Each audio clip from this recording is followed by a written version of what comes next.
कैसे हैं क्लास आप सब लोग। आई थिंक सभी अच्छे होंगे और प्रिपरेशन में लगे हुए होंगे। पेपर काफी नजदीक है आपके। Myself Nikhil Siriwal. और आज हम करने जा रहे हैं अपने बीटेक सेकेंड ईयर की ऑल ब्रांचेस, जिसमें कि CS, mechanical, electrical, electronics, civil और ऑटोमोबाइल सभी आ जाती हैं। Mathematics fourth and third, civil के लिए थर्ड है और बाकी और ब्रांचों के लिए फोर्थ है। तो इसके ऊपर एक हमने वर्कशॉप बनाई हुई है जिसके अंदर हम आज ये 3 यूनिट कवर करेंगे। लगभग 2 घंटे के अराउंड में ये 3 यूनिट आज हम कवर करेंगे। और इतना यहाँ से हम गेन कर लेंगे कि हम यहाँ से इजीली पास तो मैथ में हो ही जाएंगे। और उसके ऊपर मार्क्स आपकी डिपेंड करता है कि आपने कितना इस पे काम करा है मैथ में, कितने समय, है ना। तो चलिए स्टार्ट करते हैं आज का लेक्चर।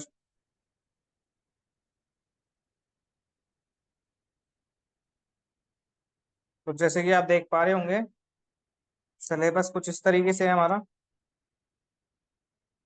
सिलेबस में मैथमेटिक्स फोर आप देख पा रहे होंगे एंड मैथमेटिक्स थर्ड आप देख पा रहे होंगे। ठीक है। तो हमने 3 यूनिट की लिए हैं क्योंकि 3 यूनिट मैथमेटिक्स थर्ड केवल सिविल वालों के लिए होता है और फोर्थ एक्सेप्ट सिविल सभी ब्रांचों के लिए है। ठीक है। तो first unit, second unit and third unit, first second और थर्ड, ठीक है, दोनों में कॉमन आ रही है तो इसलिए हम ये 3 यूनिट आज कवर करेंगे। और जैसे कि देख पा रहे होंगे टोटल 70 मार्क्स का हमारा पेपर होगा। ईच यूनिट कैरी कर रही है 14 मार्क्स। तो हर यूनिट से 14 मार्क्स हमें कवर करने हैं। अगर हम मोटा मोटा अगर आज का लेक्चर हम देख के जा रहे हैं तो मैं नहीं मानता कि हम 14 मार्क्स छोड़ पाएंगे किसी यूनिट का। तो 14 मार्क्स अगर हम कवर कर रहे हैं इस यूनिट में तो 14 3 जा 42। और पासिंग के लिए हमें कितने मार्क्स चाहिए? अराउंड 30। ठीक है। तो 30 के आसपास हम इजिली अपना यहाँ पे स्कोर कर पाएंगे आज के लेक्चर को देख के। तो हमारा इस लेक्चर का मेन मोटिव यही है कि ये बच्चे जो किसी वजह से, जॉब की वजह से या किसी वजह से मैथ को रिवाइज या पढ़ नहीं पाए हैं, तो आज के लेक्चर से वो इतना कर लें कि अपना मैथ इजिली क्लियर हो जाए। बस मैं एक के बात और कहना चाहूंगा, जब आप इस लेक्चर को देख रहे हो तो पेन और पेपर लेके बैठ जाइए। कुछ पॉइंट्स ऐसे होंगे जो आपको तुरंत नोट करके तुरंत कैलकुलेट करने पड़े तो तुरंत उसका डाउट क्लियर भी हो सकता है। समझ पा रहे होंगे मेरी बात। उसके बाद आपकी प्रैक्टिस रहेगी तो इसलिए आप इसे क्लियर कर पाएंगे।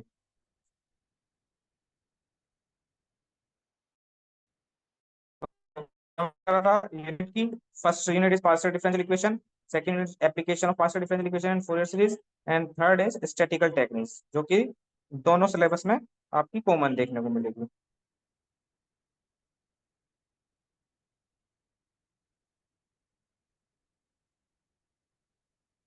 तो वो आज का लेक्चर का कुछ रिकैप इस तरीके से रहेगा। कुछ 7 मार्क्स के इंपॉर्टेंट क्वेश्चन हमने लिए हुए हैं जो एज इट इज पेपर में आपको देखने को मिल जाएंगे। और नहीं भी मिलेंगे तो मिलते जुलते आप अराउंड उसे कर सकेंगे क्योंकि आप प्रैक्टिस अगर कर लेंगे तो 7 मार्क्स कुछ इंपॉर्टेंट क्वेश्चन रहेंगे वो आप करेंगे तैयार। फिर कुछ 2 मार्क्स वाले क्वेश्चन जिस तरह का मिलते जुलते आपको पेपर में देखने को मिलेंगे वे करेंगे हम। तो 7 मार्क्स वाले क्वेश्चन सबसे पहले आप ये लिख दिए हैं सारे। First, second, third, fourth, fifth, 5 question ये रहे एंड 5 ये आ गए हैं। 6 मतलब 8 क्वेश्चन हमने यहाँ पे लिए हैं कुछ इंपॉर्टेंट, जिन पे आज हम बात करेंगे, चर्चा करेंगे, जो प्रीवियस ईयर आए हुए हैं और अराउंड ऐसी की ऐसी हमें एग्जामिनेशन में देखने को मिलते हैं। चलिए 2 मार्क्स से स्टार्ट करते हैं, थोड़ा इजी लेके चलते हैं, फिर इसे थोड़ा डिफिकल्ट बनाएंगे और फिर बाद में फिर इसे थोड़ा इजी करके खत्म करेंगे। तो पेन पेपर आप रेडी रखिए और स्टार्ट करते हैं आज का लेक्चर। तो फर्स्ट क्वेश्चन है, सभी यूनिट से एक दो दो क्वेश्चन मैंने लिए हैं। तो फर्स्ट क्वेश्चन देखिए आप। Question is solve the PDE. PDE मतलब पार्शियल डिफरेंशियल इक्वेशन। एक पार्शियल डिफरेंशियल इक्वेशन दी है मेरे को, del square Z upon del x square minus del square Z upon del Y square equal to 0। मुझे बस इसे सोल्व करके दिखाना है और 2 नंबर मेरे को मिल जाएंगे। अब इस तरीके की कोई भी इक्वेशन आती है तो उसमें आपको करना क्या है वो देख लीजिए। और कोई भी इक्वेशन आती है उसमें एज इट इज हम इसे लगा देंगे। तो 2 मार्क्स आपके यहाँ से मिलने। तो स्टार्टिंग करते हैं। गिवन मेरे को क्या है, इक्वेशन क्या है, del square Z upon del x square minus del square Z upon del Y square equal to 0। इसे फॉर्म में लिख लेते हैं। दूसरी फॉर्म में, फॉर्म क्या है, डेल अपॉन डेल एक्स को डी बोल रहा हूँ और डेल अपॉन डेल वाई को डी डैश बोल रहा हूँ। तो ये मेरा होगा D square minus D dash square, दोनों में कॉमन मेरा जेड था, इक्वल्स टू 0। ठीक, इस फॉर्म में मैंने इसे लिख लिया है। उसके बाद ऑक्सिलरी इक्वेशन आती है अपनी। ऑक्सिलरी इक्वेशन के लिए आपको क्या करना है, ऑक्सिलरी इक्वेशन के लिए आपको करना है कि डी को तो m पुट कर दीजिए और डी डैश को 1 पुट कर दीजिए। तो पुट करने के और इक्वल्स टू 0। तो पुट करने के बाद मेरी इक्वेशन निकल के आ रही है M square minus 1 equals to 0। तो एम स्क्वायर इक्वल्स टू 1 हो गया, and then m equals to plus minus 1। तो ऑक्सिलरी इक्वेशन से मेरे रूट्स निकल के आए प्लस माइनस 1। तो जो मेरा सॉल्यूशन निकल कर आता है डिफरेंशियल इक्वेशन का, वो क्या होगा, वो क्या होता है सी एफ प्लस ई आई। ठीक है, कंप्लीट सॉल्यूशन क्या होता है C F plus P I. आप सी एफ निकालते हैं तो सी एफ आपका इस पार्शियल डिफरेंशियल इक्वेशन के लिए इस तरीके से निकल कर आएगा, सी एफ इक्वल्स टू, मैं बता देता हूँ, C F equals to F1 पहला फंक्शन और जो भी अंदर वैल्यू हो, y प्लस m1x पहला रूट, दूसरा रूट हो तो F2 y प्लस m2x। ठीक है, दो रूट होता है इस तरीके से। अगर कॉमन रूट होते हैं तो वही x लगा के, एक बार हम पीछे करके भी आ चुके हैं तो x लगा के कर सकते हैं। तो इस तरीके से सी एफ मेरा निकल जाएगा। तो सी एफ इक्वल टू क्या हो गया, F1 पहला रूट मैंने -1 ले लिया तो -x हो गया, प्लस F2 दूसरा रूट +1 ले लिया तो y प्लस x हो गया। सी एफ निकल गया। अब दूसरा क्या होता है पर्टिकुलर इंटीग्रल, पी आई की वैल्यू यहाँ पे 0, क्योंकि राइट हैंड साइड मेरी जो है तो पी आई मेरा कितना हो गया 0। Hence the complete solution is, complete solution given होता है मेरा z equals to C F plus P I. C F की वैल्यू पुट कर दी, पी आई मेरा 0 है, यहाँ मेरा सॉल्यूशन 2 मार्क्स कंप्लीट। इजी था। ठीक है, कोई भी क्वेश्चन अगर इस तरह का आता है देखने में, ये कर देंगे। आगे बढ़ते हैं अगले क्वेश्चन पे। द नेक्स्ट वन इज, मैं बोल रहा हूँ फाइंड पार्शियल डिफरेंशियल इक्वेशन, फिर से पीडी पूछा है, for by eliminating A and B. A and B eliminate करके बताओ। कुछ नहीं करना है आपको। आपको गिवन है z equals to A x plus B Y plus A square plus B square. ध्यान क्या देना है यहाँ पे, हमें P Q R S T, तीन वेरिएबल है, तीनों की कुछ वैल्यू होती है। जैसे पी की वैल्यू होती है del del Z upon del x. Q की वैल्यू क्या होती है del Z upon del Y. इस तरीके से आर एस टी तीनों की वैल्यू होती है। तो पी और क्यू की वैल्यू मुझे पता चल गई, पी और क्यू की वैल्यू क्या होती है। तो अगर मैं डिफरेंशिएट कर दूं, तो मैं डिफरेंशिएट कर रहा हूँ एक्स के रेस्पेक्ट में। तो del Z upon del X value मेरी किसे कहते हैं, पी को कहते हैं। तो यहाँ पे एक्स के रेस्पेक्ट में जब इस इक्वेशन में डिफरेंशिएट करूंगा तो आप देख पाएंगे, यहाँ से एक्स का डिफरेंशिएट 1 तो ए बचेगा। ये कांस्टेंट, क्योंकि ये एक्स नहीं है, ये कांस्टेंट एक्स नहीं है, ये कांस्टेंट एक्स नहीं है, तो इन तीनों की वैल्यू 0। तो मेरा क्या आ गया यहाँ पे ए, पी की वैल्यू मेरी ए हो गई। इसी तरीके से अगर मैं डिफरेंशिएट वाई के रेस्पेक्ट में कर रहा हूँ तो del Z upon del Y कितना हो गया मेरा क्यू।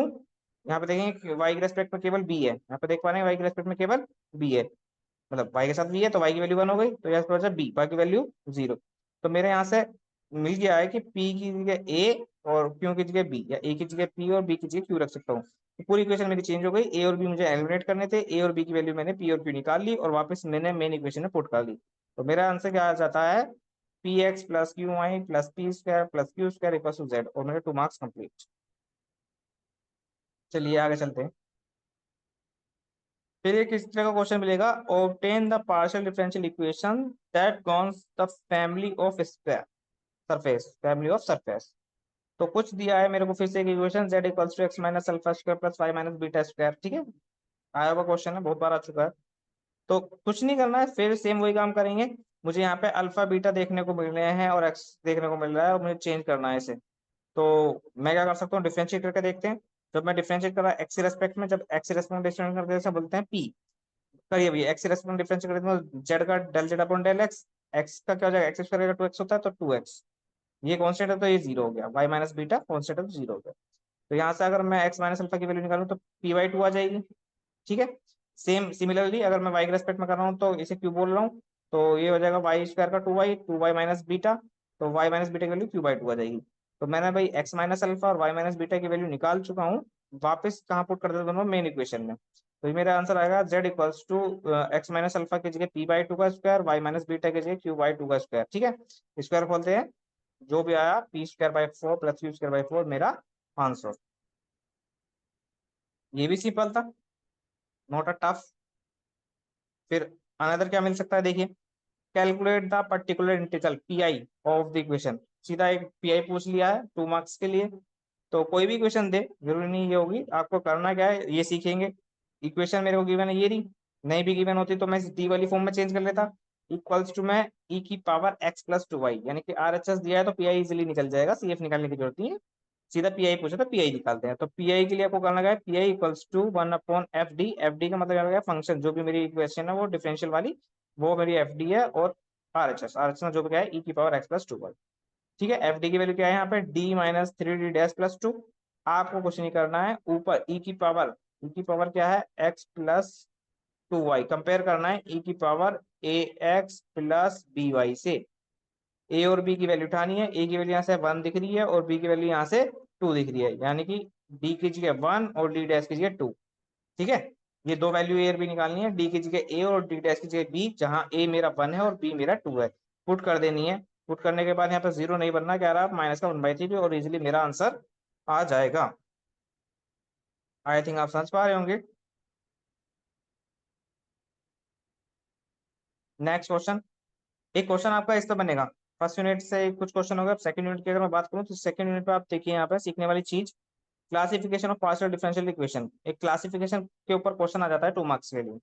तो अगर मैं क्लासिफिकेशन की बात करूं तो let a partial differential equation is given by, एक कोई पार्शियल इक्वेशन आपको गिवन होगी इस तरीके से, A R B S C T plus कुछ फंक्शन है x Y Z P Q पे डिपेंड। ठीक है, इक्वल्स टू जीरो, इस तरह से आपको कोई इक्वेशन है। अब यहाँ पे मैं बात करूंगा कि आर एस टी क्या होते हैं, तो वही मैं दोबारा बता देता हूँ यहाँ पे आपको कि पी क्या होता है del upon del x, q क्या होता है del upon del y, r मेरा del square upon del x square, s मेरा del square upon del x और डेल वाई, टी मेरा del square upon del Y square. ये मेरे notation है जो मुझे एज इट इज देखने को मिल जाते हैं, और क्वेश्चन चेंज करता है तो उस हिसाब से चेंज भी कर सकते हैं, नहीं मिलेगा तो मैं ये पुट करेंगे।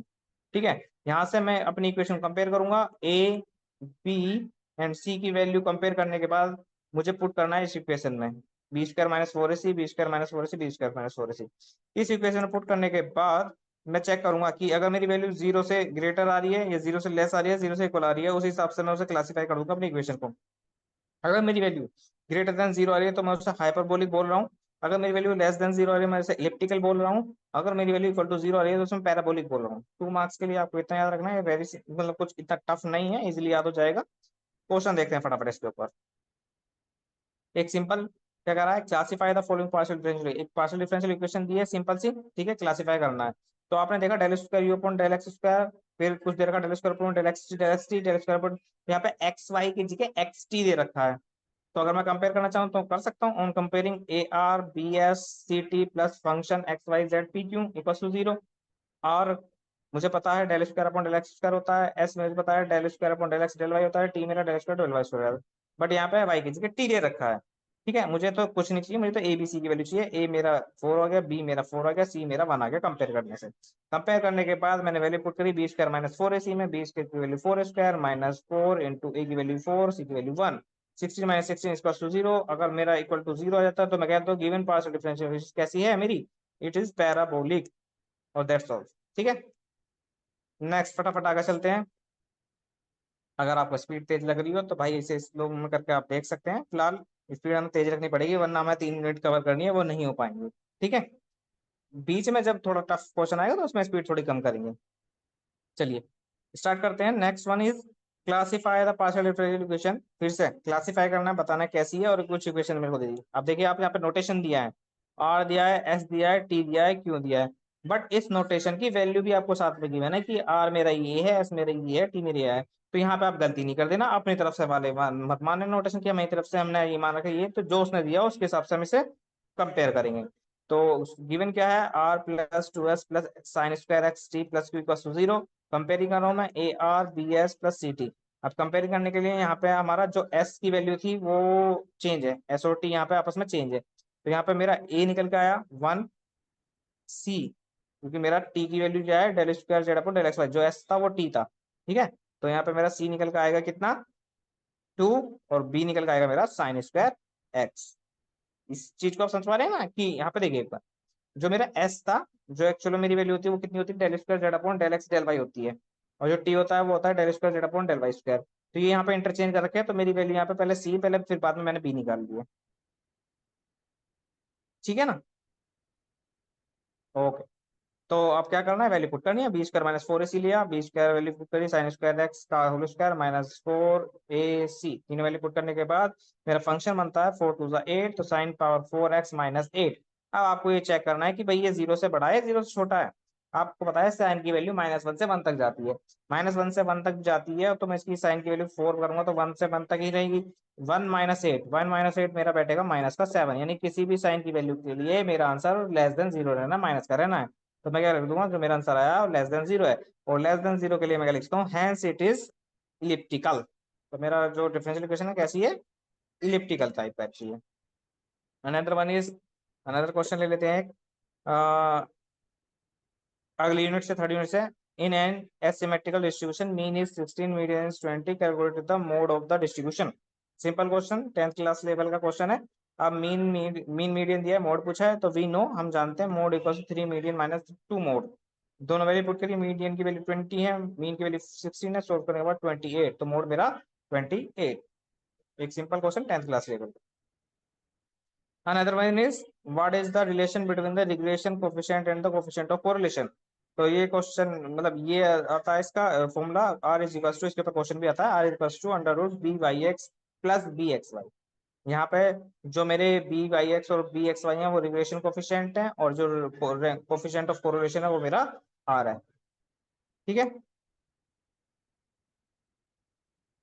अनदर अगली यूनिट से बात कर लेते हैं, फोर्थ यूनिट का कुछ क्वेश्चन है, फोर्थ यूनिट का क्वेश्चन है।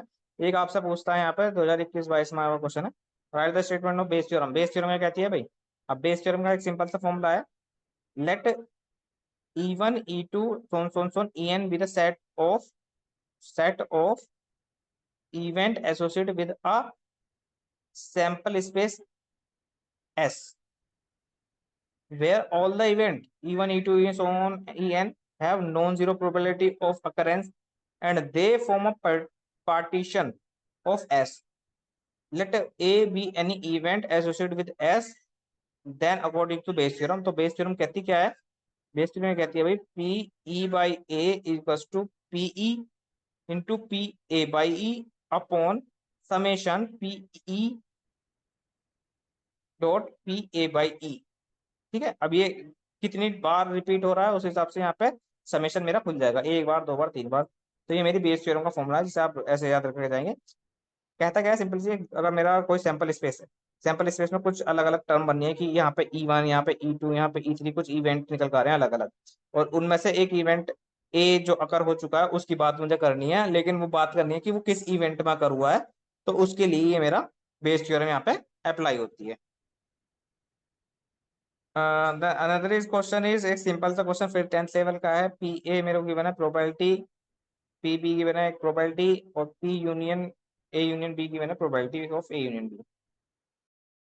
ठीक है, और मेरे साथ पूछा है p a intersection b. Simple formula मुझे याद रखना है, p a union b equal होता है p a plus p b minus p a intersection b. मेरे को पी यूनियन में की वैल्यू गिवन है, पी ए की वैल्यू गिवन है, पी बी की वैल्यू गिवन है, इंटरसेक्शन निकालना है, एक कैलकुलेशन करनी है छोटा सा, एलसीएम लेके 5/8 मेरा आंसर आ जाएगा इजी। तो इतना कोई टफ काम नहीं है, अभी भी इजी काम चल रहा है। तो 2 मार्क्स के लिए आपको इतनी ज्यादा कुछ खास मेहनत नहीं करनी है, तो छोटे छोटे क्वेश्चन है, आप जो भी सेट लगा रहे हो, प्रैक्टिस सेट लगा रहे हो, उसके अंदर तो छोटे छोटे क्वेश्चन आप करके जाएंगे तो इजीली हो जाएंगे। नेक्स्ट लास्ट मिनट से कुछ 2 मार्क्स के क्वेश्चन देख लेते हैं। देखने को मिलेगा explain the T test for small samples. ठीक है, तो टी टेस्ट क्या होता है, T test is a statistical hypothesis test used to determine if there is a significant difference between the means of two group। ठीक है, एक difference दिखाता है और कुछ नहीं है। It is often apply when the population standard deviation is unknown and the sample size is small। the core idea is to compare the difference between the sample means against the variability within the samples। मतलब दो difference को अगर दिखाना हो तो यहाँ पे T test हम यूज करते हैं। फिर आता है क्वेश्चन, इसके ऊपर एक फॉर्मूला भी है। पहले ये क्वेश्चन देख लीजिए, define null hypothesis. Null hypothesis क्या होता है भैया? तो the assumption that there is no significant difference between the means of two groups, जिसमें कोई मतलब डिफरेंस होता ही नहीं है दो ग्रुप के मीन्स में, तो उसे हम नल हाइपोथेसिस कहते हैं। फिर another question is alternative hypothesis. क्या होता है? The statement there is a significant difference between the means of two groups, तो उसे हम अल्टरनेटिव हाइपोथेसिस कहते हैं। तो जो टी टेस्ट होता है उसके लिए दो फॉर्मूले निकल जाएंगे, जो कि एज इट इज क्वेश्चन आपको पेपर में पूछ लेगा। तो कैसे पूछेगा आपको देखिए। टी टेस्ट वन सैंपल के लिए जो फॉर्मूला निकल कर आता है वो क्या होता है मेरा? T equals to X bar minus mu upon S upon under root N. और टू सैंपल टेस्ट के लिए अगर आता है तो क्या होता है? X one bar minus X two bar upon under root S one square upon N one plus S two square upon N two. इस तरीके से दो फॉर्मूले हैं, सिंपल है, इजिली आप मेमोराइज कर सकते हैं। अब जहाँ मेरा एक्स बार होता है मीन ऑफ सैंपल, म्यू मेरा एज्यूम मीन होता है, एस मेरा स्टैंडर्ड डेविएशन होता है, एन सैंपल साइज होता है। इसी तरह सिमिलरली अगर मैं एक्स वन बार और एक्स टू बार की बात करूं तो दोनों सैंपलों के अलग अलग मीन होंगे। एस वन और एस टू की बात करूंगी तो दोनों सैंपलों के अलग अलग स्टैंडर्ड डेविएशन होंगे। और एन वन एन टू की बात करूंगी तो दोनों सैंपलों के साइज होंगे।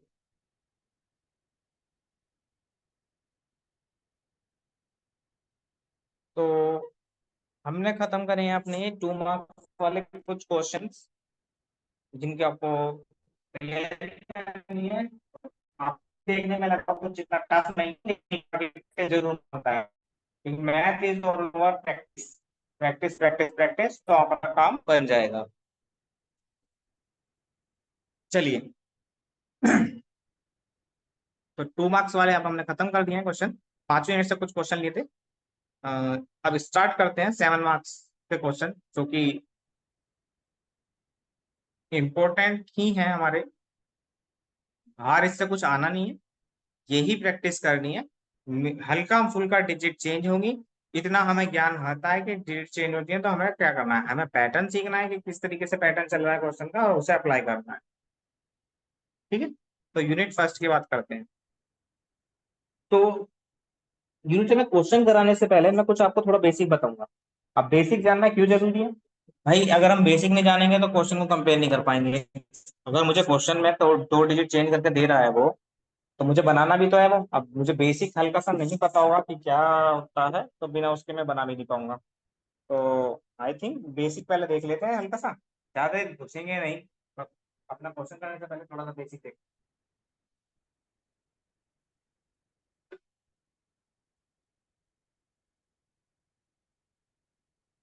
स्पीड थोड़ी कम रखेंगे, बड़े ध्यान से देखेगा। सबसे पहले मैं बात कर लेता हूँ। तो linear PDE, linear partial differential equation. A PDE is said to be linear if dependent variable and its partial derivative occur only in first degree and not multiplied। ठीक है। लीनियर क्या है? फर्स्ट डिग्री में आएंगे और कुछ multiplied उनके साथ नहीं होगा। अगर मल्टीप्लाइड हो रहा है तो which is not linear and called non linear partial differential equation, PDE. छोटी सी डेफिनेशन देखने में आपको पता चल गया कि भाई del you upon del x plus del you upon del Y है, सिंगल सिंगल है, मल्टीप्लाई कुछ हो नहीं रहा है, तो मैंने लीनियर पार्शियल डिफरेंशियल इक्वेशन बोल दिया इसे।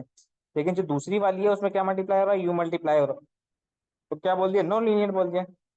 ओके। 2 मार्क्स के लिए भी आ सकता है, इसलिए इंपॉर्टेंट था, जानकारी के लिए जरूरी भी था।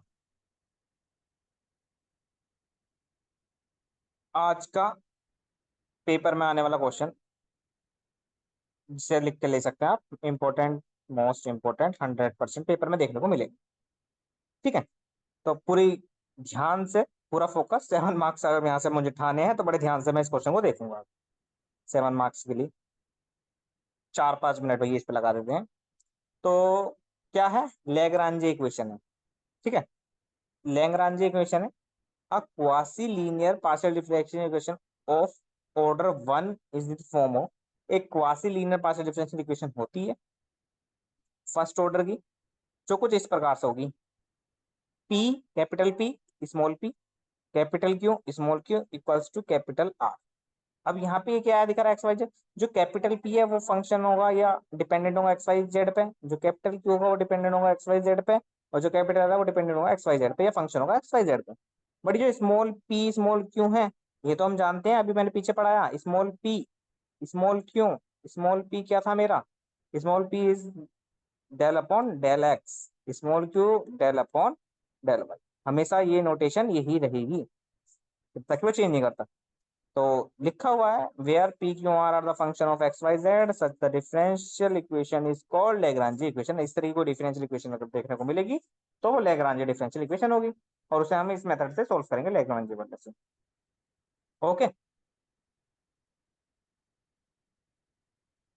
तो अगर मैं इसके सॉल्यूशन की बात करूं, तो general solution of given by phi, phi मतलब कोई फंक्शन है, you V equals to 0, where phi is arbitrary function and uxy is equals to a and vxy equals to plus c1 c2, तो constant निकल जाएंगे, c1 c2 उनकी value निकाल के आपको यहाँ पुट कर दूंगा।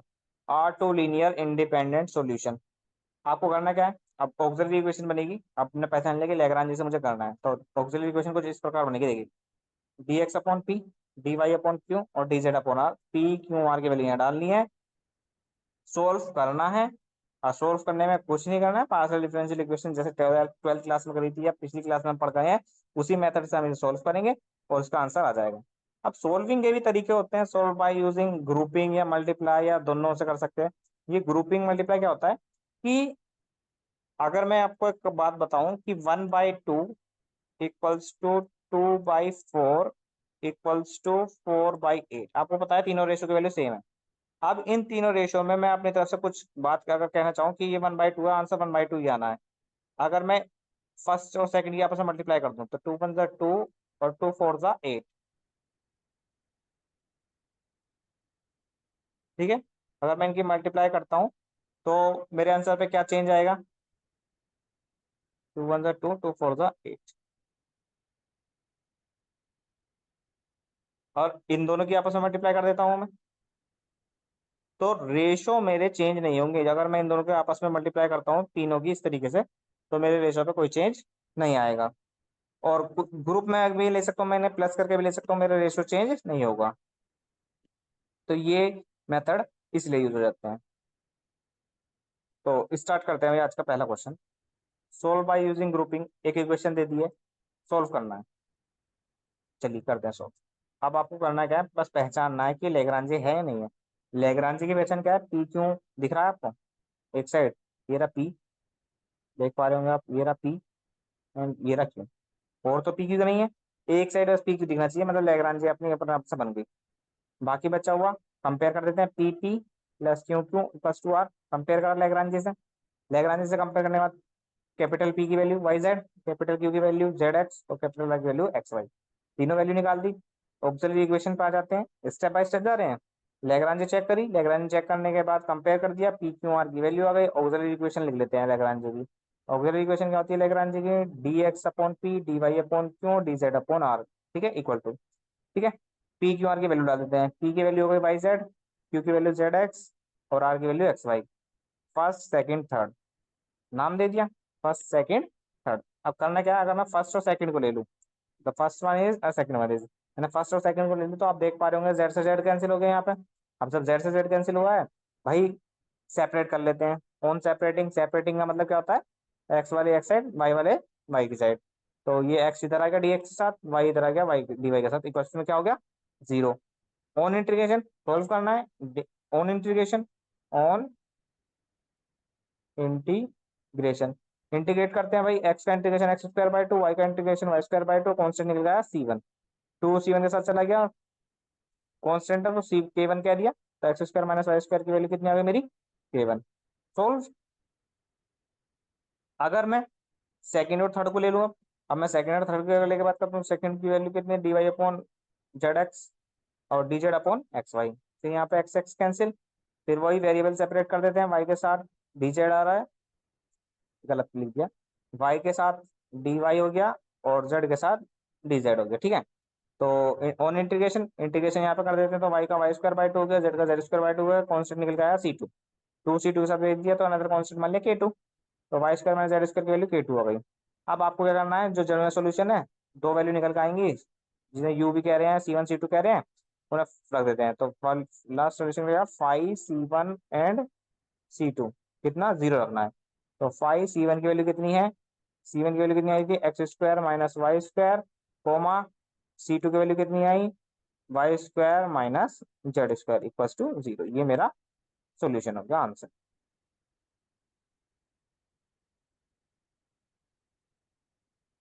तो ये था हमारा एक क्वेश्चन लेंगे। 100% आपको इससे जैसा एक क्वेश्चन पेपर में देखने को मिलना है, वो आपको करना है। अब इसका थोड़ा सा टफ वर्जन आपको मिल सकता है, जो कि मैं एक एग्जांपल और कराने जा रहा हूँ इसमें टफ के लिए। ये तो एक मतलब समझने के पर्पज से था कि आपको करना क्या है, ठीक है। एक लैग्रांज लेना, ऑक्सिलरी इक्वेशन में वैल्यू रखनी है, और एक सिंपल सा इंटीग्रल मार के सॉल्यूशन करना है वेरिएबल सेपरेशन मेथड से, ठीक है। अगर मैं थोड़ा सा लेवल बढ़ाऊं क्वेश्चन का, तो आप देखिए कि जैसे ही है सोल्व, क्वेश्चन दे दिया, एक पी दिख रहा है, एक क्यू दिख रहा है, और तो कुछ नहीं है, ठीक है। तो लेग्रांज इक्वेशन अपनी मैच हो जाएगी। तो फटाफट कंपेयर करा, P P plus Q Q equal to R, ठीक है। पी की वैल्यू अपनी आ रही है Y square plus Z square, Q की वैल्यू इसका आ रही है माइनस का एक्स वाई, और आर की वैल्यू आ रही है माइनस का जेड एक्स, ठीक है। ऑक्सिलरी इक्वेशन लिखिए अपनी फटाफट। Auxiliary equation is D x upon P, D Y upon Q, D Z upon R. P Q R की वैल्यू पुट कर देते हैं, तो D x upon Y square plus Z square, D Z मतलब Q की value put कर देते हैं डी वाई अपॉन माइनस का एक्स वाई, और आर की वैल्यू पुट कर देते हैं माइनस का जेड एक्स, ठीक है। फर्स्ट सेकंड थर्ड कर दिया।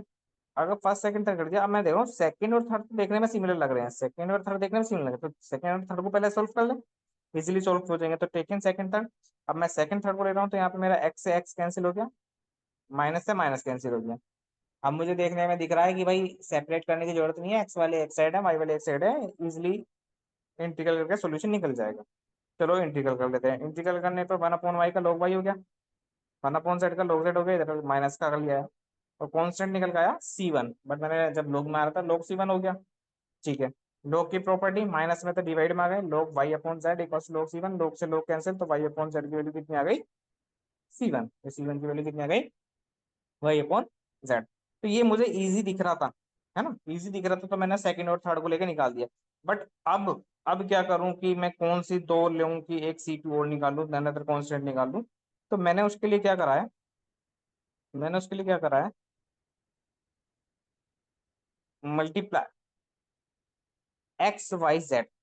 मैंने क्या करा, फर्स्ट में एक्स से मल्टीप्लाई करी, डिवाइड कर ली, दूसरे में वाई से मल्टीप्लाई डिवाइड कर ली, और तीसरे में जेड से मल्टीप्लाई डिवाइड कर ली, और तीनों को ऐड कर दिया। अब इससे फायदा क्या हुआ आप देख पाएंगे, ऊपर X D X plus Y D Y plus Z D Z हो गया, और नीचे देखिए जब एक्स से मल्टीप्लाई करते हैं X Y square, X Z में एक्स जेड स्क्वायर, और ये मल्टीप्लाई हो चुका था X Y square X Z X square X, cancel cancel cancel cancel, तो नीचे क्या बचा 0, ठीक है। इक्वल्स टू कर देते हैं इसे कांस्टेंट लैम्डा ले लेते हैं। अब 0 को लैम्डा में मल्टीप्लाई करेंगे तो इक्वल्स टू 0। भैया सेपरेट हुए हुए ऑन इंटीग्रेशन करते एक्स का x square by two, y का y square by two, z का z square by two, constant निकल गया C2। तो C2 की वैल्यू मेरी ये आ गई, वो मैंने टू एलसीएम लेके इधर C2 में भेज दिया, ठीक है। C2 की वैल्यू मैंने निकल गई। तो जनरल सोल्यूशन क्या निकल गया मेरा, जनरल सोल्यूशन क्या आएगा, 5 C1 C2 equals to 0, 5 C1 C2 equals to 0। C1 की वैल्यू पुट करी y अपॉन जेड, C2 की वैल्यू पुट करी X square plus Y square plus Z square equals to 0। तो 7 मार्क्स आपके ये दिला के जाएगा लैग्रांज,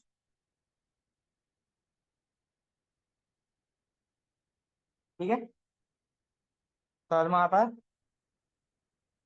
चलिए आगे बढ़ाते हैं क्लास को।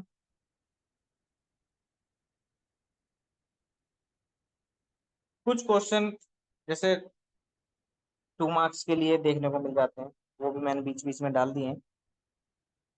जैसे यहाँ पे उसने बोला है, मतलब एक टॉपिक ले लिया हमने, non linear partial differential equation. अब नॉन लीनियर का मतलब आपको समझ में आ रहा था, टीचर ने बात करी थी लीनियर और नॉन।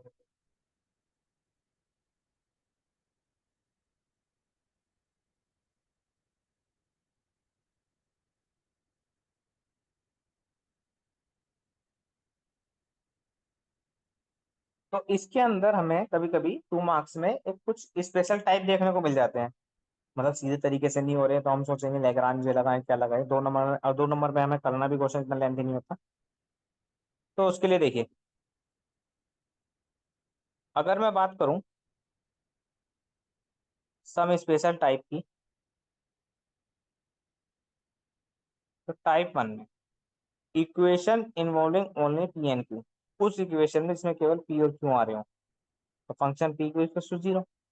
तो वर्किंग स्टेप्स क्या हो जाएंगे कि function P Q equal to मेरे को 0 दे रहा है, क्वेश्चन नंबर फर्स्ट, रिप्लेस कर देना है पी को ए से, क्यू को बी से, then f a b equal to 0, find a from 2 in terms of a, and then complete solution given by z equals to A x plus B Y plus c. ठीक है। अब ये क्या करना है आपको समझ में नहीं आएगा, एग्जांपल समझते हैं कि पी क्यू में पूरी इक्वेशन गिवन है तो इसे सोल्व कैसे करना है। तो क्वेश्चन है सोल्व पीडीई, और क्वेश्चन है P square plus P equals to Q square. अब आपको करना क्या है, पी को ए पुट कर दिया, क्यू को बी पुट कर दिया, तो ये हो गया a square plus a equals to b square. अगर यहाँ से मैं बी की वैल्यू निकालूं इजीली निकाल सकता हूँ, तो b equals to under root a square plus a. और बी की वैल्यू निकालने के लिए कंप्लीट सॉल्यूशन में रख देते हैं, सिंपल कंप्लीट सॉल्यूशन क्या है मेरा, z equals to A x plus B Y plus c. तो कंप्लीट सॉल्यूशन क्या होगा, z equals to A x plus B Y plus c. अब यहाँ पे क्या है, बी की वैल्यू पुट कर लेते हैं, तो बी की वैल्यू क्या है, under root a square plus ए। तो ये मेरा एक क्वेश्चन हो। ठीक है, कुछ ऐसे क्वेश्चन जो अलग से दिखे वो आपको इस तरीके से कर सकते हैं। अगर मैं टाइप 2 की बात करता हूँ तो इसे देख लीजिए। टाइप 2 में क्या है, एक फॉर्म है z equals to P X plus Q Y plus function of P Q. मतलब पी के साथ एक्स आ रहा है, क्यू के साथ वाई आ रहा है, और फिर फंक्शन है पी क्यू का। तो अगर इस तरह की इक्वेशन होगी तो क्या करना है, तो वर्किंग स्टेप इसका क्या रहेगा कि z इक्वल्स टू मेरा ये होगा P X plus Q Y plus function of P Q. P को फिर से ए और क्यू को फिर से पी पुट करना है, और जो मेरा कंप्लीट सोल्यूशन होगा वो फिर इस प्रकार होगा कि z equals to A x plus B Y plus function of a b equals to g. तो इतना टफ काम नहीं है।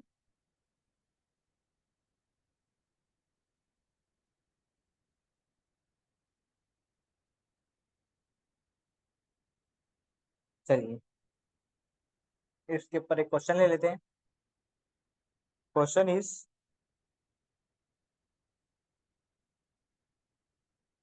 सोल्व पीडीई, इक्वेशन दीजिए p minus 3x square equals to Q square minus i square.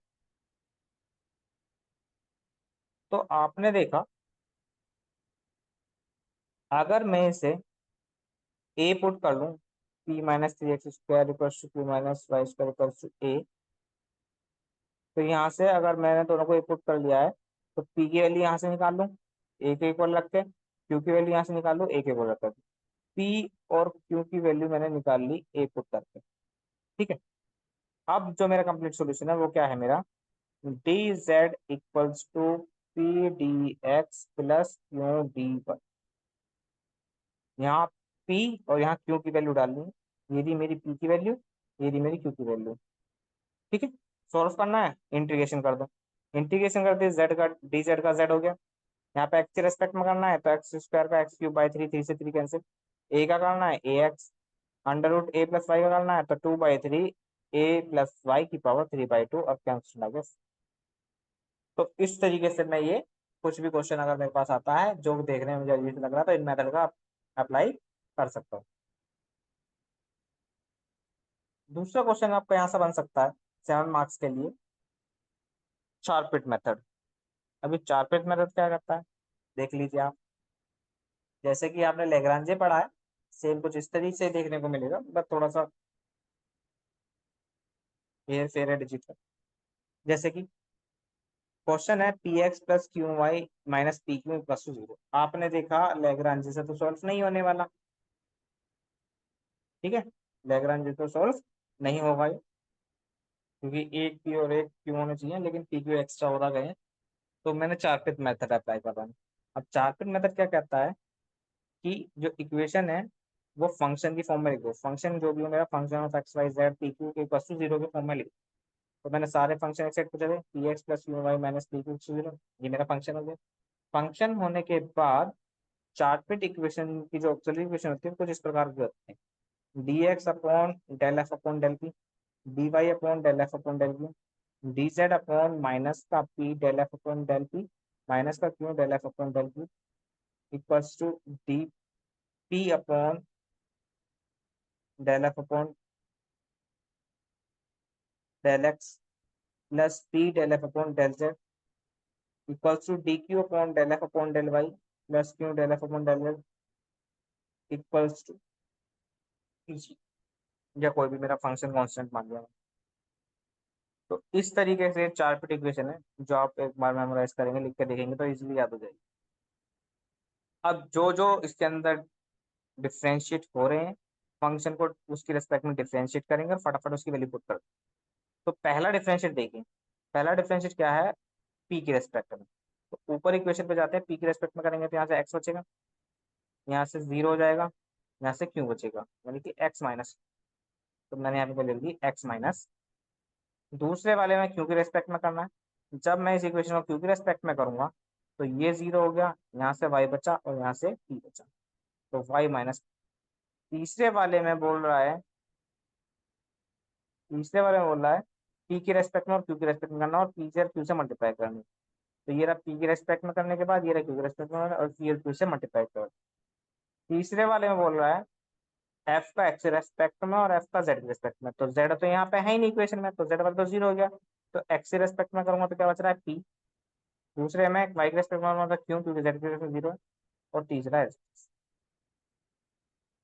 अब मुझे इसे solve करना है। We have to choose the simplest integral involving P N. मुझे वो सिंपल सिंपल से इंटीग्रल चूज कर लेना है जिससे मेरी वैल्यू आराम से आ जाए। मैंने देखा डी पी अपॉन पी और डी क्यू अपॉन क्यों एक सिंपल सी टर्म है, इन्हें अगर मैं चूज कर लूँ तो एक सिंपल आराम से इन्हें सोल्व कर सकता हूँ। मैंने ये दोनों उठा लिए, तो D P upon P equal to D Q upon Q. Integral करता हूँ तो डी पी का log पी डी क्यू का log क्यू, कॉन्स्टेंट आ गया log ए। तो ये प्रॉपर्टी लगा दी log की, ए क्यू साथ में आ गया, log से log कैंसिल, तो P equal to A Q. यहाँ से मेरी पी की वैल्यू आ गई है। इस पी की वैल्यू आने के बाद, इस पी की वैल्यू आने के बाद मैंने क्या करा है, put the value P in equation first. Equation first में वापस पुट कर देते हैं पी की वैल्यू।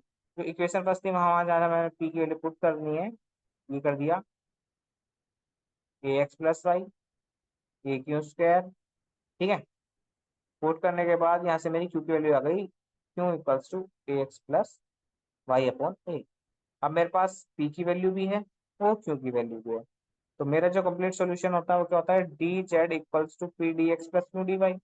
यहाँ पी की वैल्यू पुट कर देता हूँ, यहाँ क्यू की वैल्यू पुट कर देता हूँ।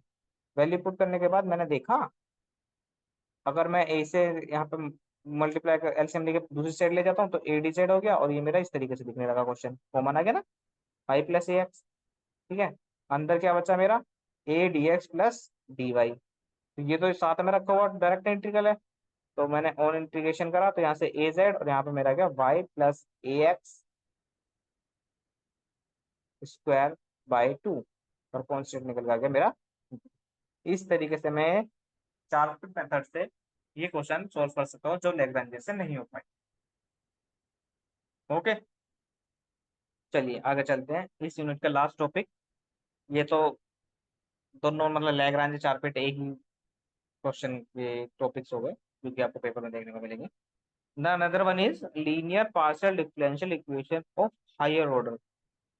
ठीक है, तो हायर ऑर्डर के लिए आपको क्या करना है, तो कुछ देखने में इस तरीके से दिखेगी आपको, a nought del n upon del n z upon del x की power n, a one del n minus one z upon del x की power n minus one del y, a two upon del n minus two z upon del n minus two del Y square, so on a n del n del Z upon del y n. ठीक है, equals to R H S, जहाँ ये हमारे ए note A one A N constant हो जाएंगे। ठीक है, तो ये हमारी कुछ इक्वेशन है, या इसे हम दूसरी फॉर्म में भी लिख सकते हैं, nought d n plus a one d n minus one d dash one. ठीक है, इस तरीके से भी लिख सकते हैं फंक्शन ऑफ तो ये higher order partial differential equation के लिए है। तो अगर मेरे पास कोई क्वेश्चन है इस तरीके से, एफ डी डी डैश में जो भी होगी equal to F X Y के, जहाँ कैपिटल डी का मतलब मेरे को पता है डेल अपॉन डेल एक्स और डी डैश का डेल अपॉन डेल वाई है, ठीक है। तो वो इस तरीके से मैं लिख सकता हूँ। तो ये homogeneous higher order partial differential equation के लिए। तो कॉम्प्लीमेंट्री फंक्शन निकालना है इसका मुझे। तो complementary function of complete solution of F D dash equal to zero, तो क्या करते थे, इसका पर्टिकुलर इंटीग्रल निकाल देते थे और सॉल्यूशन दे देते थे। क्वेश्चन से स्टार्ट करते हैं। चलो रूल्स देख लेते हैं। Rules for finding the complementary function. Consider equation, मेरे को इक्वेशन ये मान ली, ठीक है। A nought del square Z upon del x square plus a one del square Z upon del x del y plus a two del square Z upon del Y square equal to g. उस दूसरी form में लिख लेते हैं अपने d वाली में, a nought d square plus a one d D dash है ना, एक्स वाई की रिस्पेक्ट में था, और ए टू डी डैश का square, z equal to zero. आपको करना क्या होता है, कॉम्प्लीमेंट्री फंक्शन निकालने के लिए डी को एम और डी डैश को वन पुट करना है। चलिए ये निकल का आया। फटाफट सोल्व कर लेते हैं। ऑक्सिलरी इक्वेशन बनने के बाद ऑक्सिलरी इक्वेशन में रूट निकल के आ जाएंगे, एम की वैल्यू निकल के आ जाएगी। जब एम की वैल्यू निकल के आ जाएंगी, मान लो तीन वैल्यू निकल आएंगे एम की, अगर एम की वैल्यू तीनों आ रही है, तीनों डिफरेंट आ रही है, तो फंक्शन क्या होता है, complement function F one plus Y plus M one X plus F two Y plus M two x plus F three Y plus M three X, ठीक है। अगर M one plus M two plus M three,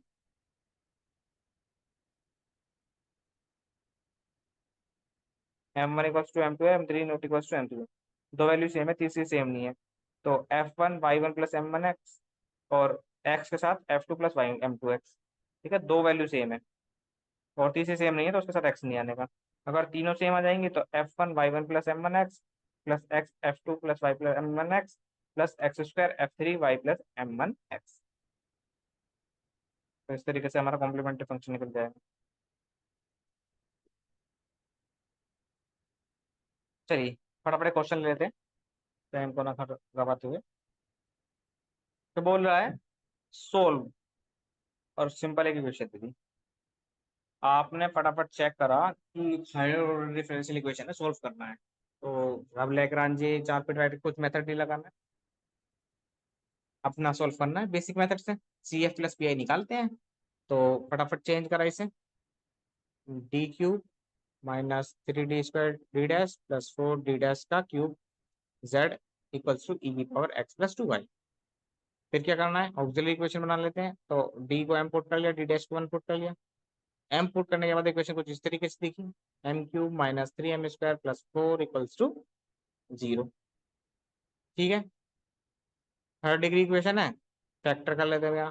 factor करने आपको आते हैं third degree के, वरना कैलसी से कर लीजिएगा। तो फैक्टर करने के बाद एम की वैल्यू निकल गई M plus one M minus two M minus two, यानी कि the root is M equals to एक माइनस वन हो गया और दो प्लस टू हो गए, तो दो सेम आ रहे हैं, एक नहीं आता। तो मेरा कॉम्प्लीमेंट्री फंक्शन कैसे निकलेगा, तो दो सेम है, पहले वो निकाला था माइनस वन के लिए, तो एफ वन वाई माइनस का एक्स हो गया, और दो सेम है तो F two Y plus two x plus X F three Y plus two X, ठीक है, दैट्स इट। सी एफ निकल गया है। बात आती है पर्टिकुलर इंटीग्रल की। सी एफ तो इजीली निकल जाता है, पर्टिकुलर इंटीग्रल आपको थोड़ा सा याद रखना पड़ता है। अब मैं पर्टिकुलर इंटीग्रल की बात करूंगा, तो पर्टिकुलर इंटीग्रल का फॉर्मूला क्या होता है, P I equals to one upon F D, मतलब डी वाली इक्वेशन, इंटू जो भी आर एच एस में होगा यहाँ पे, ठीक है, यहाँ पे जो भी आर एच एस में होगा। तो मैंने देखा P I equals to one upon D cube minus three D square D dash plus four D dash का क्यूब, और आर एच एस में क्या था मेरा, ई की power X plus two Y. कुछ नहीं करना है, ई की power X plus two Y मुझे पता है, ई की पावर क्या होता है, ई की power A x plus Y, A x plus B Y. ए और बी की वैल्यू उठानी है और डी डैश की पुट करनी है। यहाँ से मेरी ए की वैल्यू एक्स के साथ कोफिशिएंट कितना है वन, और वाई के साथ कोफिशिएंट कितना है टू, तो ए मेरा वन हो गया, बी मेरा टू हो गया, तो डी कीजिए वन और डी डैश कीजिए टू पुट कर देते हैं। और टू पुट करने के बाद इस इक्वेशन में सोल्व करते हैं। सोल्व करने के बाद निकला 27, और ये मेरा इक्वेशन सोल्व। तो पी आई मेरा निकल कर आ रहा है ई की power X plus two Y upon 27। तो मैं कंप्लीट सॉल्यूशन की अगर बात करता हूँ, तो hence complete solution is z equals to C F plus P I. तो सी एफ की वैल्यू मेरी ये रही, F one Y minus X plus F two Y plus two x plus X F two F three Y plus two X and P I की value E की power X plus two Y upon 27। This is my complete solution. चलिए, अगर मैं एक case और ले लूं कि सिंपल, अगर ई की पावर एक्स नहीं दिख रहा, कुछ साइन एक्स और कुछ कोस एक्स ऐसी टर्म आपको देखने को मिल जाती है, तो आप क्या करेंगे? कुछ नहीं करना है कि अगर मेरे को साइन एक्स कोस एक्स तो देखने को मिलता है, तो ए एक्स प्लस बी वाई की फॉर्म में होगा, डी स्क्वायर की जगह माइनस का ए स्क्वायर, डी डी डैश की जगह माइनस का ए बी, और डी डैश की स्क्वायर की जगह माइनस का बी स्क्वायर पुट कर देना है। That's it. फटाफट एक क्वेश्चन देख लेते हैं। Question is del square Z upon del square minus del square Z upon del x del Y equals to sine X cos two Y. The given form, इसकी D वाली form में लिखूंगा और मैं, तो D square minus D D dash Z और sine X cos two Y. भाई auxiliary equation बना लेते हैं। तो डी की जगह एम हो गया और डी डैश की जगह वन हो गया, तो M square minus M equal to zero. Common आ जाता है एम, तो M M minus one equal to zero. तो दो रूट निकल गए, एक जीरो और एक वन। तो मेरा कॉम्प्लीमेंट्री फंक्शन सिंपल आ गया, F one Y plus M one X plus F two Y plus M two X. तो फर्स्ट वन जीरो है, तो F one Y plus zero X और F two Y plus x.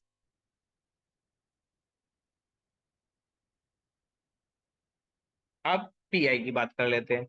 तो P I is one upon F D, और जो भी right hand में मेरा फंक्शन होगा, तो वन अपॉन एफ डी की वैल्यू कितनी है? D square minus D D dash, और ये क्या था? साइन एक्स कोस।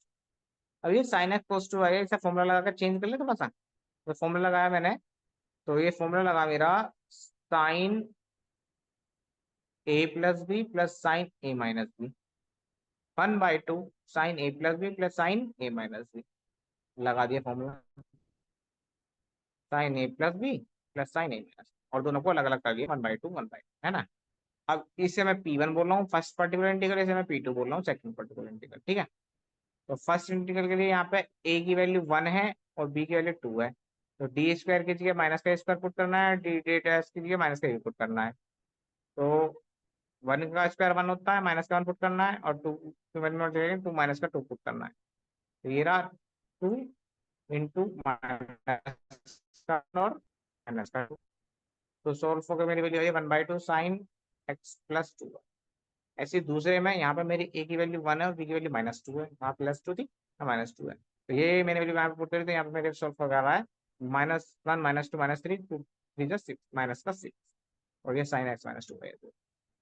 तो पर्टिकुलर इंटीग्रल निकल चुके हैं, तो कंप्लीट सॉल्यूशन निकल कर आता है, hence the complete solution z equals to F one Y plus zero X, zero X लिखने की जरूरत नहीं, F one Y plus F two Y plus X, और दो पी आई निकल गया है, one by two sine X plus two Y minus का one by six X minus to.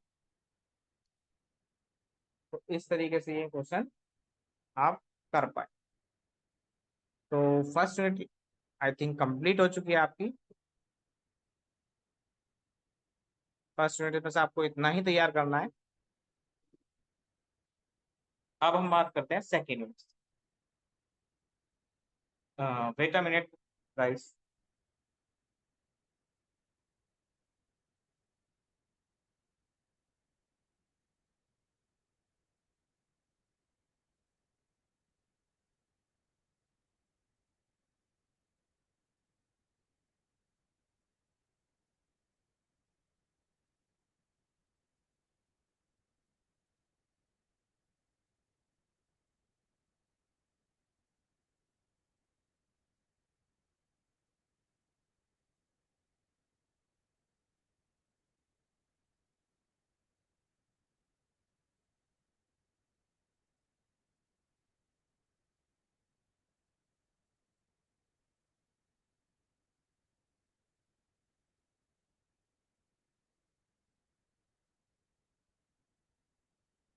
हाँ जी।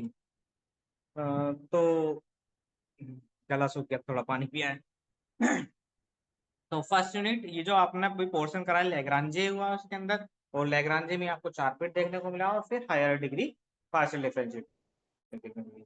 ये एक तरीके से हमने पिछली क्लास में या पिछला मैथ में इसका कुछ ना कुछ पोर्शन देखा है, मिलता जुलता। तो ये एक तरीके से इजी में, इजी मैं काउंट करूंगा मैं से, ठीक है। ये कोई मतलब मॉडरेट भी नहीं बोलूंगा मैं, टफ तो दूर की बात है। अब थोड़ा सा इजी के बाद थोड़ा टफ ले लेते हैं और फिर अपने लेक्चर को एंड करेंगे कुछ इजी पोर्शन से। अब मैं से टफ क्यों बोल रहा हूँ? टफ इसलिए है कि इसके अंदर दूसरी यूनिट के अंदर एप्लीकेशन की बात हो रही है कि ये जो हम पार्शियल डिफरेंशियल इक्वेशन जो सीख रहे हैं इसकी एप्लीकेशन कहाँ यूज हो रही है।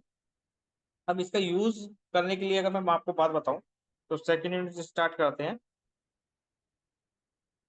आप स्टार्टिंग में देखिए पहले कुछ, जैसे आप स्क्रीन पे देख पा रहे हैं, देखिए some equations use in application of differential equation.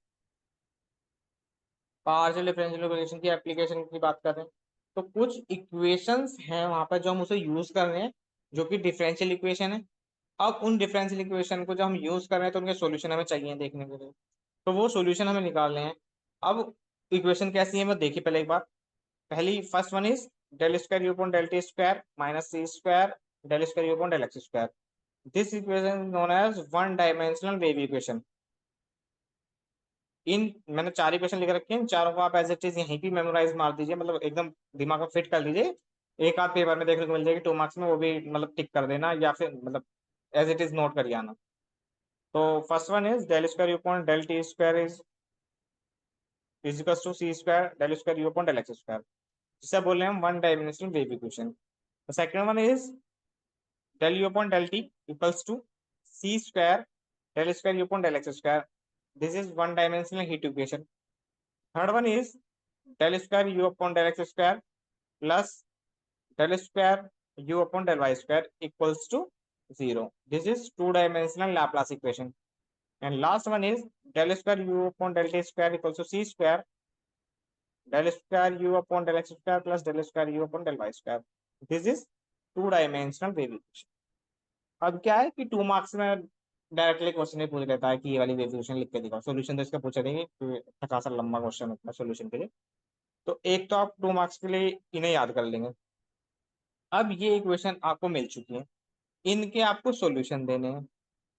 मेरा कहने का मतलब ये है, क्या यह आपको सभी सेम सी नहीं दिख रही क्या? देख पा रहे हैं ना, लगभग सेम ही है, कुछ कुछ मतलब अगर मैं इनका डिफरेंशिएट या इंटीग्रेशन करना चाहूँ तो लगभग सबके सेम होगा। कोई मेथड इन पे अप्लाई करना चाहूँ लगभग सब में सेम ही लगेगा। क्यों ना हम एक क्वेश्चन पे इस मेथड को अप्लाई करके दो क्वेश्चन, अगर मतलब चेंज होता है बाई चांस क्वेश्चन तो पेपर में तीन, फर्स्ट सेकंड और थर्ड तीनों में से दो क्वेश्चन आने हैं पेपर में। तीनों में से अगर मैं एक क्वेश्चन को इस तरीके से कर जाऊं कि दूसरा आएगा तो उसे भी इसी तरह रिपीट कर दूंगा। तो समझने के लिए मैं एक क्वेश्चन आज समझूंगा और दूसरे क्वेश्चन को इसी तरह से रिपीट करूँ। ठीक है, तो फर्स्ट वन मैंने याद कर लिया कि इक्वेशन कैसे किसी कैसे कहते हैं, वेव इक्वेशन है वन डायमेंशनल, हीट इक्वेशन है वन डायमेंशनल, फिर एक लाप्लास इक्वेशन है, एक टू डायमेंशनल वेव इक्वेशन। ठीक है, इनके मुझे सॉल्यूशन निकालने, एक का मैं मेथड सीखूंगा और बाकी अप्लाई एज इट इज कर दूंगा। तो पहले एक छोटा सा क्वेश्चन देता हूँ, इसमें आपको एक चीज सीखने को मिलेगी। तो क्या लिखा है क्वेश्चन में, सोल्व, एक इक्वेशन लिख कर दे दी, del u upon del x equals to 2 del u upon del t plus u by the method of separation of variable। हमें सेपरेशन ऑफ वेरिएबल मेथड सीखना है, वो हम इस क्वेश्चन से सीख लेंगे। जहां where u x comma zero equal to 6 e की पावर माइनस dx, एक कंडीशन दी देती है इसमें जो हम बाद में अप्लाई करें। अब आपको यहाँ पे सीखना है कि वेरिएबल सेपरेशन ऑफ वेरिएबल कैसे अप्लाई करते हैं। ठीक है, चलिए। तो first one is given that, हमें क्या है, एक इक्वेशन गिवन है del you upon del x equals to 2 del u upon del t plus u, equation number first. ठीक है, द सॉल्यूशन इज जो इस इक्वेशन का सॉल्यूशन है वो हमें किस तरीके से ना, वो हमें इस तरह से गिवन होगा, मतलब देना है यू एक्स टी, जो भी हमारा फंक्शन है यू एक्स टी का एक्स एस ना, x x dot T T, ये मेरा सॉल्यूशन है इक्वेशन। तो मुझे ये दो चीज चाहिए, एक्स एक्स और टी टी, यहाँ पोर्टेबली करनी है मेरे इक्वेशन का सॉल्यूशन। अब यहाँ पे कहने का मतलब क्या है, u तो एक्स टी का फंक्शन हो गया, जहां कैपिटल एक्स केवल स्मॉल एक्स का फंक्शन और कैपिटल टी केवल स्मॉल टी का फंक्शन है। कहने का मतलब ये हो गया, मतलब जो कैपिटल एक्स एक्स है इसका मतलब क्या है, ये कैपिटल एक्स जो है स्मॉल एक्स का ही फंक्शन है और कैपिटल टी केवल स्मॉल टी का ही फंक्शन है। अब करना क्या है भाई, जो आपको दिख रहा है मेन इक्वेशन में del you upon del x और del you upon del T, ये दो वैल्यू आपको निकालनी है इस इक्वेशन का डिफरेंशियल। ठीक है। अगर मैं इसका डिफरेंशियल कर रहा हूँ एक्स रेस्पेक्ट में, वैल्यू अपॉन डेल एक्स हो गया। इधर आ जाते हैं एक्स और टी है, तो मुझे एक्स रेस्पेक्ट में डिफरेंशियल करूँ तो डिफरेंशियल किसका होगा, केवल एक्स का, क्योंकि एक्स ही तो है एक्स का फंक्शन, और t as it is constant की तरह, तो एक्स का एक्स डैश हो गया। अगर मैं इसी का टी के रेस्पेक्ट में करूँ, क्योंकि दूसरा फंक्शन मुझे ये भी चाहिए इक्वेशन के हिसाब से, ठीक है, तो यू का del you upon del t हो गया, एक्स कॉन्स्टेंट टी होगा, तो टी डैश होगी। सिंपल। डिफरेंशिएट करना है एज इट इज, जो भी इक्वेशन बनी है इसका। ठीक है। अब इस इक्वेशन को चेंज कर लेते हैं, अपनी जो मेन इक्वेशन है चेंज कर लेते हैं। पुट इन इक्वेशन फर्स्ट, दोनों वैल्यू पुट कर लेते हैं। Del you upon del x की वैल्यू एक्स टी, और del you upon del t की वैल्यू एक्स टी डैश, ये रहा एक्स डैश टी और एक्स टी डैश। और यू की वैल्यू, यू कितना माना आपने, यू हमारा एक्स टी, यू की वैल्यू एक्स टी। चलिए जी, वेरिएबल सेपरेशन ऑफ वेरिएबल लगाना है, तो मैंने क्या कहा, टी इधर भी है, टी इधर भी है, इधर लाके कॉमन ले लेता हूँ, तो एक्स डैश माइनस एक्स हो गया। सेपरेट कर लेते हैं, टी नीचे आ गया, टू एक्स नीचे आ गया इधर, तो ये हो गया separate. T dash upon T, x dash minus x upon two x, हो गया ना सेपरेट। सेपरेट होने के बाद लेट कर लेते हैं दोनों को के,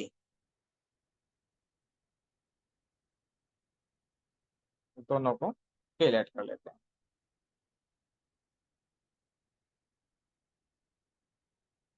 चलिए, दोनों को के लेट कर लेते हैं, तो t t t dash upon t equals to k हो गया, और x dash minus x upon two x equals to k हो गया। ठीक है। चलिए, अब मुझे पता है सेपरेट हो चुके हैं, इंटीग्रल कर लेते हैं भैया सोल्यूशन करने के लिए। तो t dash upon T, one upon T का log टी, के का के टी, कॉन्स्टेंट आया log सी मान लिया। log वाले एक साइड ले लिया भाई, प्रॉपर्टी लगा दी टी अपॉन सी, ये के टी, log इधर जाकर बन गया ई, और सी वन कॉन्स्टेंट था, सी इसके साथ आ गया, तो टी की वैल्यू मेरी आ रही है सी वन ई की पावर के टी। सिमिलरली उधर कर लेते हैं, तो मैंने क्या करा यहाँ पे इसे टू एक्स को दोनों के साथ अलग अलग कर लिया, x dash upon two x हो गया, और एक्स एक्स कैंसिल, तो वन बाई टू हो गया, इधर के बचा। इंटीग्रेशन कर लेते हैं, तो one upon two log x हो गया, वन अपॉन एक्स का, और one by two as it is, one का एक्स हो गया, के का के एक्स हो गया, और कॉन्स्टेंट आ गया log सी टू। log वाले एक साइड कर लेते हैं, log वाले एक साइड करने के बाद log x upon c two हो गया, और यहाँ से कॉन्स्टेंट आ गया एक्स, तो वन प्लस टू के एक्स, यहाँ से एक्स की वैल्यू हो गई सी टू ई की पावर वन प्लस टू के एक्स। ठीक है। अब ये दोनों वैल्यू भाई पुट कर लेते हैं हम अपनी इक्वेशन, जो मेन इक्वेशन थी, you x T equals to X x और टी टी। तो एक्स एक्स की वैल्यू कितनी हो गई, सी टू ई की पावर वन प्लस टू के एक्स, और टी टी की वैल्यू हो गई सी वन ई की पावर के टी। ठीक है, जो मेन इक्वेशन थी वो पुट कर ली वैल्यू। तो सी वन सी टू को एक कॉन्स्टेंट सी मान लेते हैं, दोनों वैल्यू ई की पावर के टी और ई की पावर वन प्लस टू के एक्स ऐसे जाएगा इक्वेशन नंबर 5। इतना करने के बाद एक कंडीशन है आपको भी देना है, तो मैं कंडीशन अगर यूज करता हूँ, तो condition is using condition you x zero की वैल्यू गिवन है मेरे पास सिक्स ई की पावर माइनस थ्री एक्स।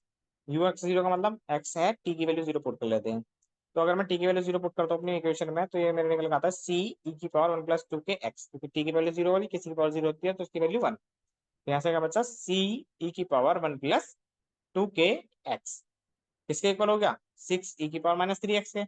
यहाँ से मैं सीधा सीधा अगर कंपेयर करूँ, तो सी की वैल्यू मुझे सिक्स मिल गई, और वन प्लस टू के एक्स की वैल्यू माइनस थ्री एक्स मिल गई, तो वन प्लस टू के इक्वल टू माइनस थ्री, तो यहाँ से के की वैल्यू कितनी आ गई भाई, माइनस का टू। ठीक है, इधर सोल्व करके के की वैल्यू माइनस टू आ गई।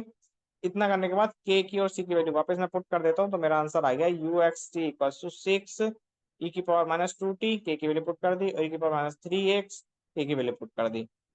मल्टीप्लाई में पावर ऐड हो जाती है, तो U x T equal to six E की power minus three X plus two T. इस तरीके से मेरा आंसर आता है। ठीक है, अच्छा क्वेश्चन, 5 मार्क्स से 7 मार्क्स में आपको देखने को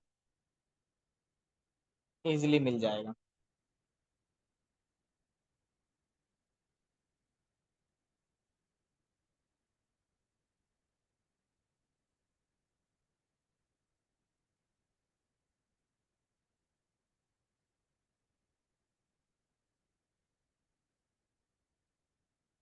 चलिए,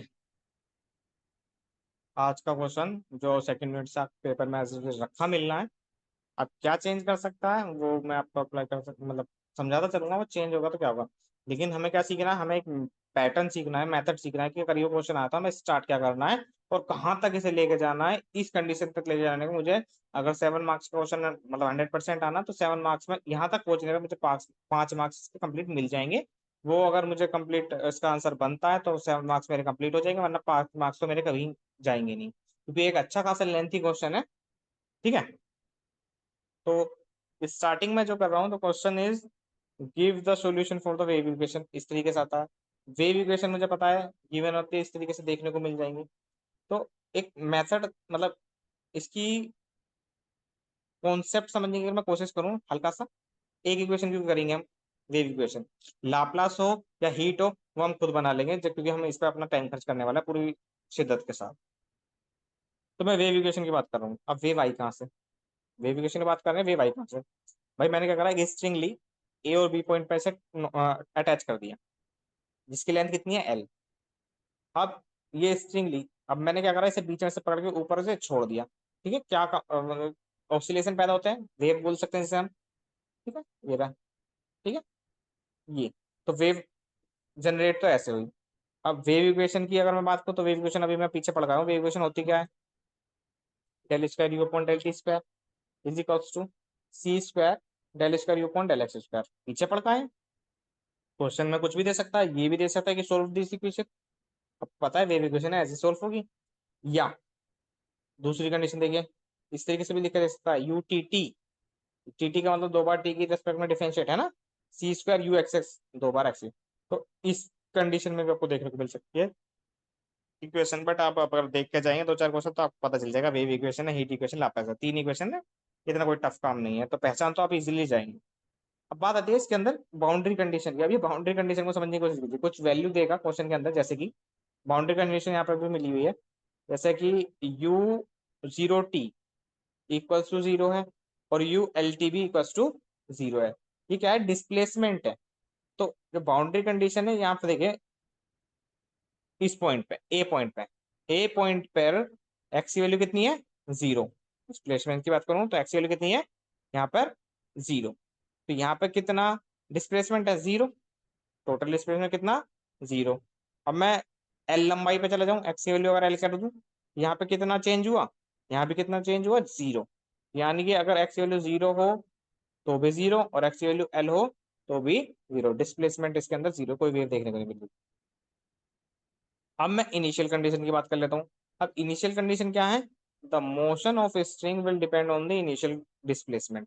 तो जो मोशन है वो इनिशियल डिस्प्लेसमेंट पर डिपेंड कर रहा है भैया।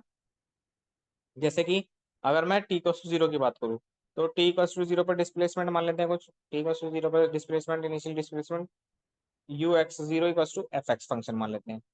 अब डिस्प्लेसमेंट माना तो वेलोसिटी भी आएगी, तो वेलोसिटी मान लेते हैं initial velocity U T, T के रिस्पेक्ट में डिफरेंशिएट करा यू टी एक्स जीरो, उसका फंक्शन मार दिया हमने जी एक्स। ठीक है, एक डिस्प्लेसमेंट फंक्शन को नाम दे दिया, एक वेलोसिटी के फंक्शन को मार दिया। ये ऐसे आपको बाउंड्री कंडीशन क्वेश्चन के अंदर देखने को मिल जाती है।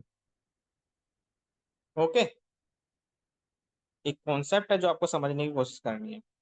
अब इसी को वो हीट में या लाप्लास इक्वेशन में बाउंड्री कंडीशन देगा, तो उसका मतलब आपको पता होगा कि ऐसे ऐसे में कुछ मतलब होते हैं, इन्हें कुछ अप्लाई करना भी मुझे पता चल जाएगा कि इन्हें अप्लाई कैसे करना है। तो चलिए क्वेश्चन स्टार्ट करते हैं। तो क्वेश्चन इज, स्टार्टिंग में किस तरीके से कर रहा हूँ, मुझे पता है इक्वेशन मेरे को पता है, वेव इक्वेशन मेरे को मिल गई। तो सॉल्यूशन क्या होगा इसका, u equals to x t, that's it, u x T equals to x s plus t t. फिर फटाफट क्या करना है, जो मेरी इक्वेशन के अंदर डिफरेंशिएट है उतना डिफरेंशिएट निकाल लो। भाई एक्स की रेस्पेक्ट में कर लो दो बार, तो del square you upon del x square X double dash T हो गया। टी की रेस्पेक्ट में कर लो दो बार, del square you upon del T square X T double dash हो गया। ठीक है, दोनों वैल्यू पुट कर लेते हैं मैंने इक्वेशन में। तो दोनों वैल्यू पुट करने के बाद यहाँ पे एक्स टी डबल डैश हो गया, सी स्क्वायर एज इट इज आ गया, एक्स डबल डैश टी हो गया। ठीक, जो मैंने हमारी वेव इक्वेशन है उसमें पुट कर दी वैल्यू। पुट करने के बाद सेपरेट कर लेते हैं। सेपरेट कैसे होगा, एक्स इधर चला जाएगा, टी इधर आ जाएगा, तो x double dash upon X, T double dash upon C square T, मान लेते हैं कांस्टेंट टी। मतलब पैटर्न चल रहा है, हर क्वेश्चन में ऐसे ही करेंगे हम अप्लाई, चाहे हीट हो चाहे लाप्लास हो, तो हम सीखने वाली बात है। और इतना कोई टफ काम नहीं है, इतना काम तो हम कर के आए हैं अभी। अब दो गन गए, इसे भी इक्वल्स टू के पुट कर लेते हैं, तीन पार्ट बन गए ना, फर्स्ट सेकंड दोनों को के इक्वल कर लेते हैं। तो ये हो गया मेरा x double dash equal to x k, इधर ले आते हैं तो x double dash minus x k equal to zero. ठीक, ऐसी दूसरी वाली को देख लेते हैं। T double dash equal to c square t k, इधर ले आते हैं तो T double dash minus K C square T equal to zero. 6 और 7 मेरी इक्वेशन बन गई। अब यहाँ पे जो मैंने के माना है ना, यहाँ पे के का लॉजिक है, if we take k greater than zero और इक्वल टू जीरो। अगर मैं के की वैल्यू ग्रेटर देन और जीरो पुट करता हूँ, ग्रेटर देन जीरो और इक्वल टू जीरो पुट करता हूँ, तो मुझे जो मिलना है then we get trivial solution. तो मुझे कौन से सॉल्यूशन मिलना है? Travel solution. ट्रेवल सॉल्यूशन का मतलब कि जो उनके आंसर हो रहेंगे वो जीरो जीरो में वैल्यू आ रही होंगी। ऐसे सॉल्यूशन का कोई फायदा नहीं है, मुझे तो सॉल्यूशन एक अच्छा खासा मतलब आंसर चाहिए। तो के की वैल्यू अगर ग्रेटर देन जीरो है और इक्वल टू जीरो, तो उसके लिए मुझे ट्रेवल सॉल्यूशन मिलने हैं। यानी कि मुझे के की वैल्यू कुछ ऐसी लेनी पड़ेगी कि लेस देन जीरो, तो उससे मुझे एक नॉन ट्रेवल सोल्यूशन मिल जाएगा, कुछ मतलब न्यूमेरिकल वैल्यू मिल जाएगी, नॉन जीरो वैल्यू मिल जाएगी। तो मैंने क्या करा,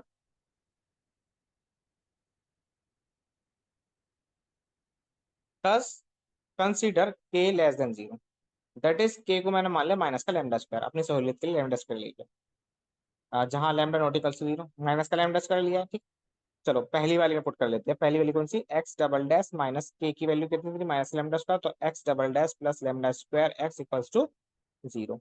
एक डिफरेंशियल इक्वेशन है ये तो, फटाफट सोल्व करते हैं, सी एफ पी आई निकाल लेते हैं। तो चेंज करा, d square plus lambda square x equal to zero. Auxiliary equation में चेंज करा, एम की वैल्यू निकाली प्लस माइनस लेमडा आई। अब एम की value plus minus lambda i निकाली है, तो इसका जो मेरा सोल्यूशन आएगा, क्योंकि पी आई तो इसका जीरो है, तो X S is equal to A cos lambda X plus B sine lambda X, क्योंकि इमेजनरी रूट्स है ना, इमेजनरी रूट्स के लिए A cos alpha plus B sine beta, इस तरीके से मेरी वैल्यू आ गई। ठीक है, ए और बी मेरे यहाँ पे कॉन्स्टेंट। Equation number 8। अब जो मेरी इनिशियल कंडीशन थी वे अप्लाई कर लेते हैं। ठीक है, ये इतना सॉल्यूशन कॉमन, सभी जितने भी वेव है के लिए आप करेंगे अप्लाई, यहाँ तक के लिए सबका सेम आना है। डिफरेंशियल इंटीग्रल तो सब में सेम ही होना है, यहाँ तक सेम आएगा। अब जो कंडीशन होंगी वो आपके अप्लाई अलग अलग हो जाएंगी। तो फिलहाल फ्रॉम इनिशियल कंडीशन की अगर बात करूँ, तो पहले इनिशियल कंडीशन बाउंड्री कंडीशन क्या थी मेरी? यू जीरो टी, यानी कि एक्स जीरो टी टी हो जाएगा, की वैल्यू कितनी हो जाएगी? जीरो हो जाएगी। तो यहाँ से मुझे क्या मिल जाएगा? एक्स जीरो की वैल्यू जीरो। ऐसे यू एल टी की वैल्यू करूँ तो एक्सएल टी टी जीरो हो जाएगा, तो एक्सएल की वैल्यू भी कितनी हो जाएगी? जीरो। अगर एक्स जीरो की भी वैल्यू जीरो है, एक्सएल की वैल्यू भी जीरो है, तो मैं अगर ये बाउंड्री कंडीशन यहाँ पुट करता हूँ, तो मुझे ए की वैल्यू कितनी निकल आएगी? जीरो निकल आएगी। ठीक है, एक्स जीरो में जीरो पुट कर दूंगा, एक्स की value zero, zero, cos zero की वैल्यू वन, तो यहाँ से क्या बचेगा? ए, और साइन जीरो की वैल्यू जीरो, यहाँ से कुछ नहीं बचेगा, तो यहाँ केवल ए बचेगा, तो ए इक्वल्स टू जीरो। तो पहली बाउंड्री कंडीशन लगाने के बाद ए की वैल्यू जीरो निकल गई। अगर मैं क्या करूँ, दूसरी वाली अगर मैं लगाऊं, एक्सएल इक्वल्स टू जीरो, अगर मैं एक्सएल इक्वल्स टू जीरो लगाता हूँ, तो एक्स ये एल रखा, यहाँ भी, यहाँ भी ए की वैल्यू यहाँ पे जीरो पुट कर दी, तो ये तो खत्म। यहाँ पे बचा b sine lambda l equal to zero, b sine lambda l equal to zero. अब बी तो जीरो नहीं हो सकता, क्योंकि ए जीरो, दोनों कॉन्स्टेंट कैसे जीरो हो जाएंगे? तो मैंने क्या पुट कर लिया, sine lambda l equal to zero. अब साइन में zero value sine N pi की, तो लैम्डा एल की वैल्यू मेरी एन पाई हो गई। यहाँ से मैं लैम्डा की वैल्यू अगर निकालना चाहूँ, तो एन पाई बाई एल। अब ये लैम्डा की वैल्यू मैंने निकाल ली, जो मेरा कंप्लीट सॉल्यूशन था वापस उसमें वैल्यू पुट कर लेते हैं। ए की वैल्यू जीरो थी, तो मेरा आंसर आ गया x x equals to b sine, और लैम्डा की वैल्यू पुट कर लेते हैं n pi upon l x. ठीक है, अपने मेन इक्वेशन में गेट इट। चलिए, सो अब मैंने ये एक्स के साथ करा है, दूसरी इक्वेशन टी वाली भी थी, तो टी के साथ सिमिलरली अगर मैं करना चाहूँ, तो टी के साथ वैल्यू पुट कर लेते हैं के की, माइनस लैम्डा स्क्वायर, तो प्लस का लैम्डा स्क्वायर सी स्क्वायर टी हो गया। इसका सॉल्यूशन निकालेंगे, तो इसका सॉल्यूशन निकल के आएगा, डायरेक्ट लिख देता हूँ, P cos lambda C T Q sine lambda. A और बी की जगह कॉन्स्टेंट यहाँ पे पी और क्यू मान लिए। ठीक है, इसका कंप्लीट सॉल्यूशन मेरे निकल गया क्वेश्चन नंबर 12। लैम्डा की वैल्यू पुट कर दी, दोनों वैल्यू इक्वेशन 10 और 11 मैं अपनी मेन इक्वेशन में पुट कर लेता हूँ। ठीक है, तो U x T equals to X X की value B sine N pi X upon L, और टी टी की value P cos N pi C T upon L plus Q sine N pi C T upon L. मेरा answer यहाँ पे equation का solution. अब इसके अंदर भी आपको अगर क्वेश्चन के अंदर कुछ गिवन कंडीशन दे देता है, तो उसके लिए मैं क्या करूंगा, एक पर्टिकुलर सॉल्यूशन इस तरीके से बनाऊंगा कि यू एक्स टी की वैल्यू, अगर मैं लिखना चाहूँ, दो कांस्टेंट थे वहां पे, पी क्यू के साथ ए था, ए और पी को मिला के ए एन, और बी और पी ए क्यू को मिला के बी एन में मान लेता हूँ। तो मेरी इक्वेशन कुछ इस तरीके से बनेगी, फोरियर सीरीज, ठीक है। और अब यहाँ पे इनिशियल कंडीशन अगर यूज करूँ तो U x zero F x के बराबर है। जब मैं यहाँ पे टी की वैल्यू जीरो रख दूंगा तो कोस जीरो, यहाँ पे ए एन बचेगा, साइन जीरो जीरो हो जाएगा, और मेरा ये बच जाएगा, ये मेरे ये वैल्यू आएगी। तो एफ एक्स की वैल्यू ये है मेरी, और यहाँ से मुझे ए एन की वैल्यू निकालनी होगी, तो मैं उससे फोरियर सीरीज से निकाल दूंगा, A N equals to L by two zero to L F X sine N pi X upon L, ठीक है, ये मेमोराइज कर लेंगे हम। दूसरी इनिशियल कंडीशन क्या है मेरी, U T x zero, U T का मतलब ऊपर वाली इक्वेशन का एक बार टी की रेस्पेक्ट में डिफरेंशिएट कर लो, और फिर उसकी वैल्यू जी एक्स के बराबर रख दो। जब मैं उसका टी के रेस्पेक्ट में डिफरेंशिएट करूंगा, तो यहाँ से मेरा बी एन बचेगा, और साथ में ये आ जाएगा एन पाई सी अपॉन एल, है ना, साइन एक्स का कोस एक्स हो जाएगा, और फिर इसके साथ इसी का दोबारा करेंगे तो एन पाई सी अपॉन एल बचेगा ना ये, और कोस की वैल्यू जब मैं जीरो रखूंगा तो वन हो जाएगा, और साथ में ये बच जाएगा। इतना करने ये दिखा रखा देखो, यूटी की वैल्यू कैसे निकाली, A N as it is, कोस का माइनस साइन, दोबारा बी एन साइन का कोस एज इट इज, और बाहर वाला एज इट इज। तो जब मैं टी की वैल्यू जीरो रखूँ तो ये जीरो हो गया, यहाँ पे कोस की वैल्यू वन हो गई, तो यहाँ पे बचा ये बचा, और ये बी एन पाई बाई सी की वैल्यू टू बाई एल इस तरीके से निकल जाएगी। यहाँ से एल कैंसिल होगा, तो बी एन की वैल्यू मैंने इस तरीके से निकाल के ये दोनों वैल्यू मैं निकालूंगा, और अपनी मेन इक्वेशन में यहाँ पे वापस पुट कर लूंगा। डिपेंड करता है कि क्वेश्चन में क्या पूछा गया है। तो ये था आपका सेकेंड यूनिट का। अब मेरा कहना यही है भाई, इसे आप रिपीट करके दोबारा देख लीजिए, तो इतना टफ नहीं है। मेरे हिसाब से तो सबसे इजी रहेगा कि आपके तीन क्वेश्चन इस यूनिट से आने हैं, तीनों का सेम पैटर्न रहेगा, स्टार्टिंग सभी की सेम रहेगी, मेथड सभी में सेम लग रहा है, बस बाद में इनिशियल कंडीशन अगर कुछ चेंज करके दे रहा है तो वो आपका चेंज होना है। उसके लिए आप दो तीन क्वेश्चन को प्रैक्टिस कर लीजिएगा, बाद की चीज के लिए वो वो भी कवर हो जाएगी। और जहां तक आपको आ गया है, मतलब जहां तक सभी में सिमिलर होगा, तो उसके लिए आप 5 मार्क्स इजिली गेट कर जाएंगे उसको, ठीक है, ये निकल लेंगे। लेकिन आगे अगर 7 ऑफ 7 चाहिए तो उसके लिए आपको आगे थोड़ी सी प्रैक्टिस करनी पड़ेगी। तो ये हमारे यहाँ पे सेकेंड यूनिट का क्वेश्चन होता है।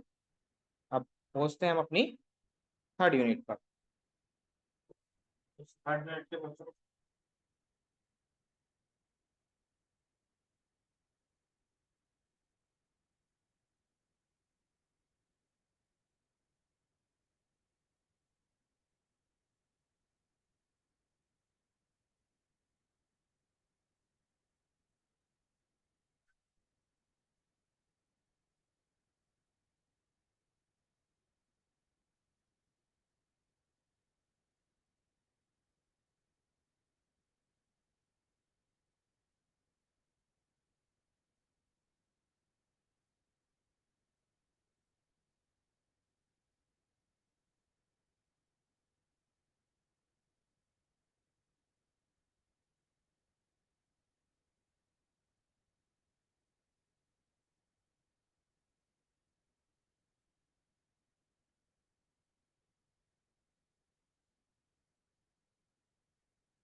Sorry for interruption class.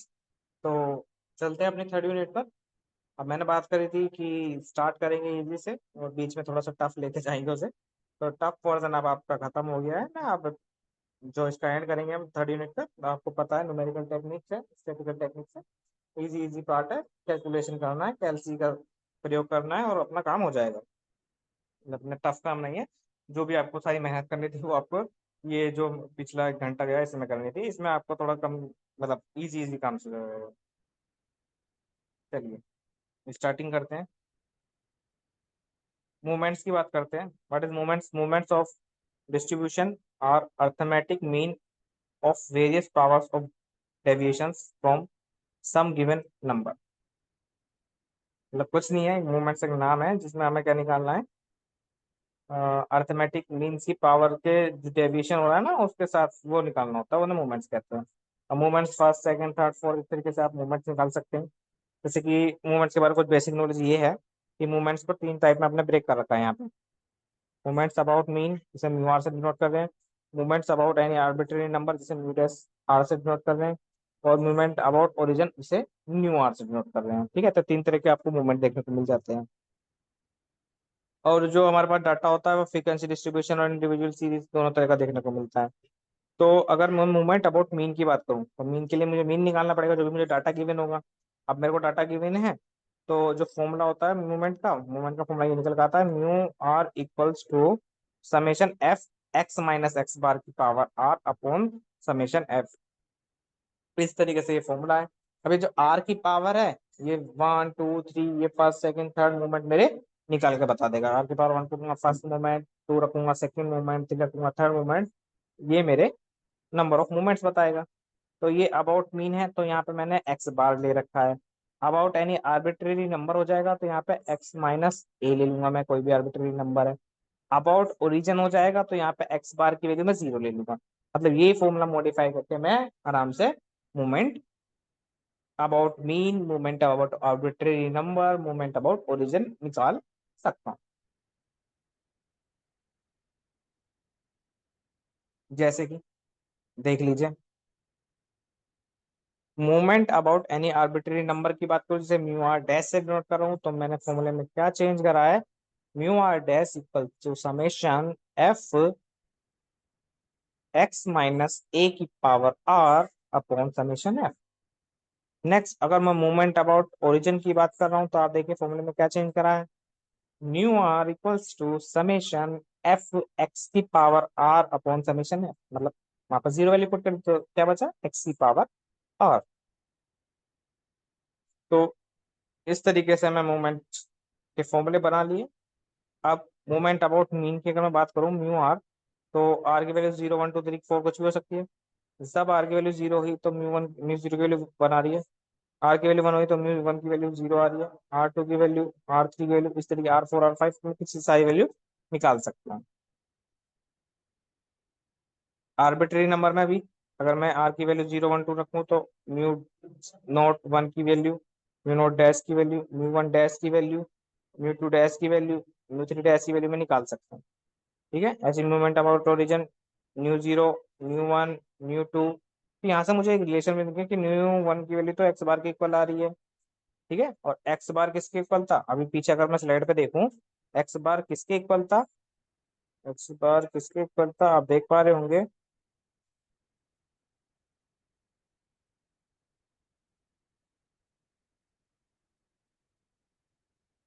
मतलब न्यू जीरो की वैल्यू वन आ रही है और वन किसके इक्वल था, न्यू नो के। ठीक है, इस तरह कुछ इनमें रिलेशन भी हम बनाएंगे।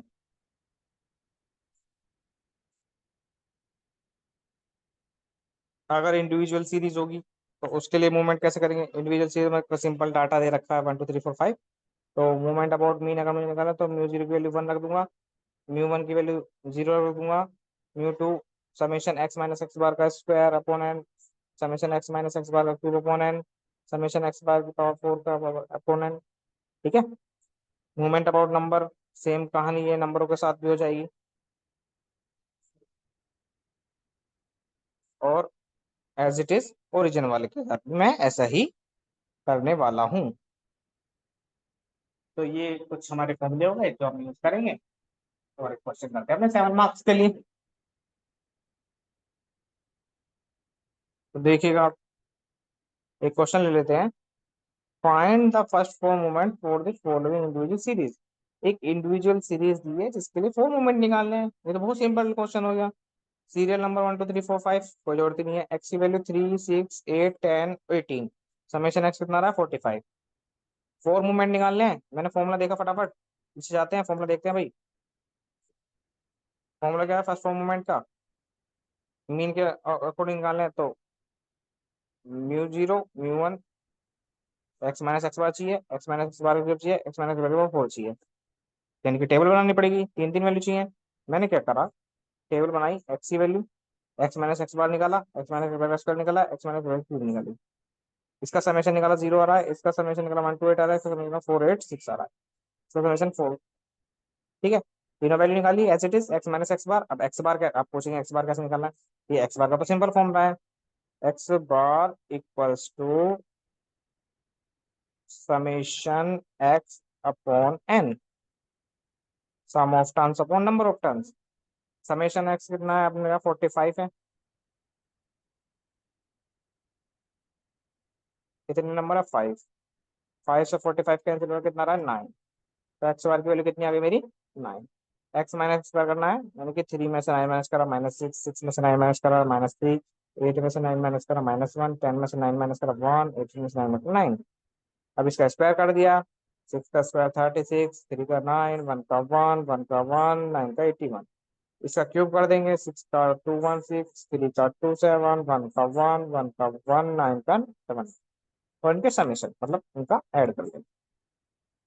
इतना काम हो गया। ये रहा मीन, आपको इस पेज पे निकाल कर दिखा रखा था 9। ठीक है, म्यू जीरो, म्यू वन की वैल्यू 0 होती है पता है, म्यू टू की value summation x minus x bar upon n, value put करी 25.6। म्यू थ्री की value summation x minus bar का cube upon n, value put करी आंसर। म्यू फोर की वैल्यू निकालने के लिए भाई स्क्वायर का स्क्वायर कर लेते हैं। ठीक है, समेशन एक्स माइनस बार का स्क्वायर 7940.5, तो म्यू फोर। तो इस तरीके से ये मोमेंटम इजिली निकाल सकते हैं। ठीक, एक अनदर क्वेश्चन ले लेते हैं फ्रीक्वेंसी के लिए। ये सिंपल डाटा वाला हो गया था, तो फ्रीक्वेंसी का। The number of followers of sunflower plants are given below. Number of follower दे रखे हैं, उनके प्लांट दे रखे हैं। ठीक है, तो ये मेरे एक्स हो गए, ये मेरा एफ हो गया। Calculate the first four movements about mean, mean के अबाउट फर्स्ट फोर मूवमेंट बता दो। सिंपल क्वेश्चन है, फटाफट टेबल बनाते हैं और मीन निकाल लेते हैं। अब मीन निकालना कोई टफ काम है नहीं, फ्रीक्वेंसी वाली टेबल है। तो मीन आप कैसे निकालेंगे, x bar equal to summation F x upon f. तो टेबल बना लेते हैं फटाफट, समेशन एफ एक्स ही है तो देखिए टेबल।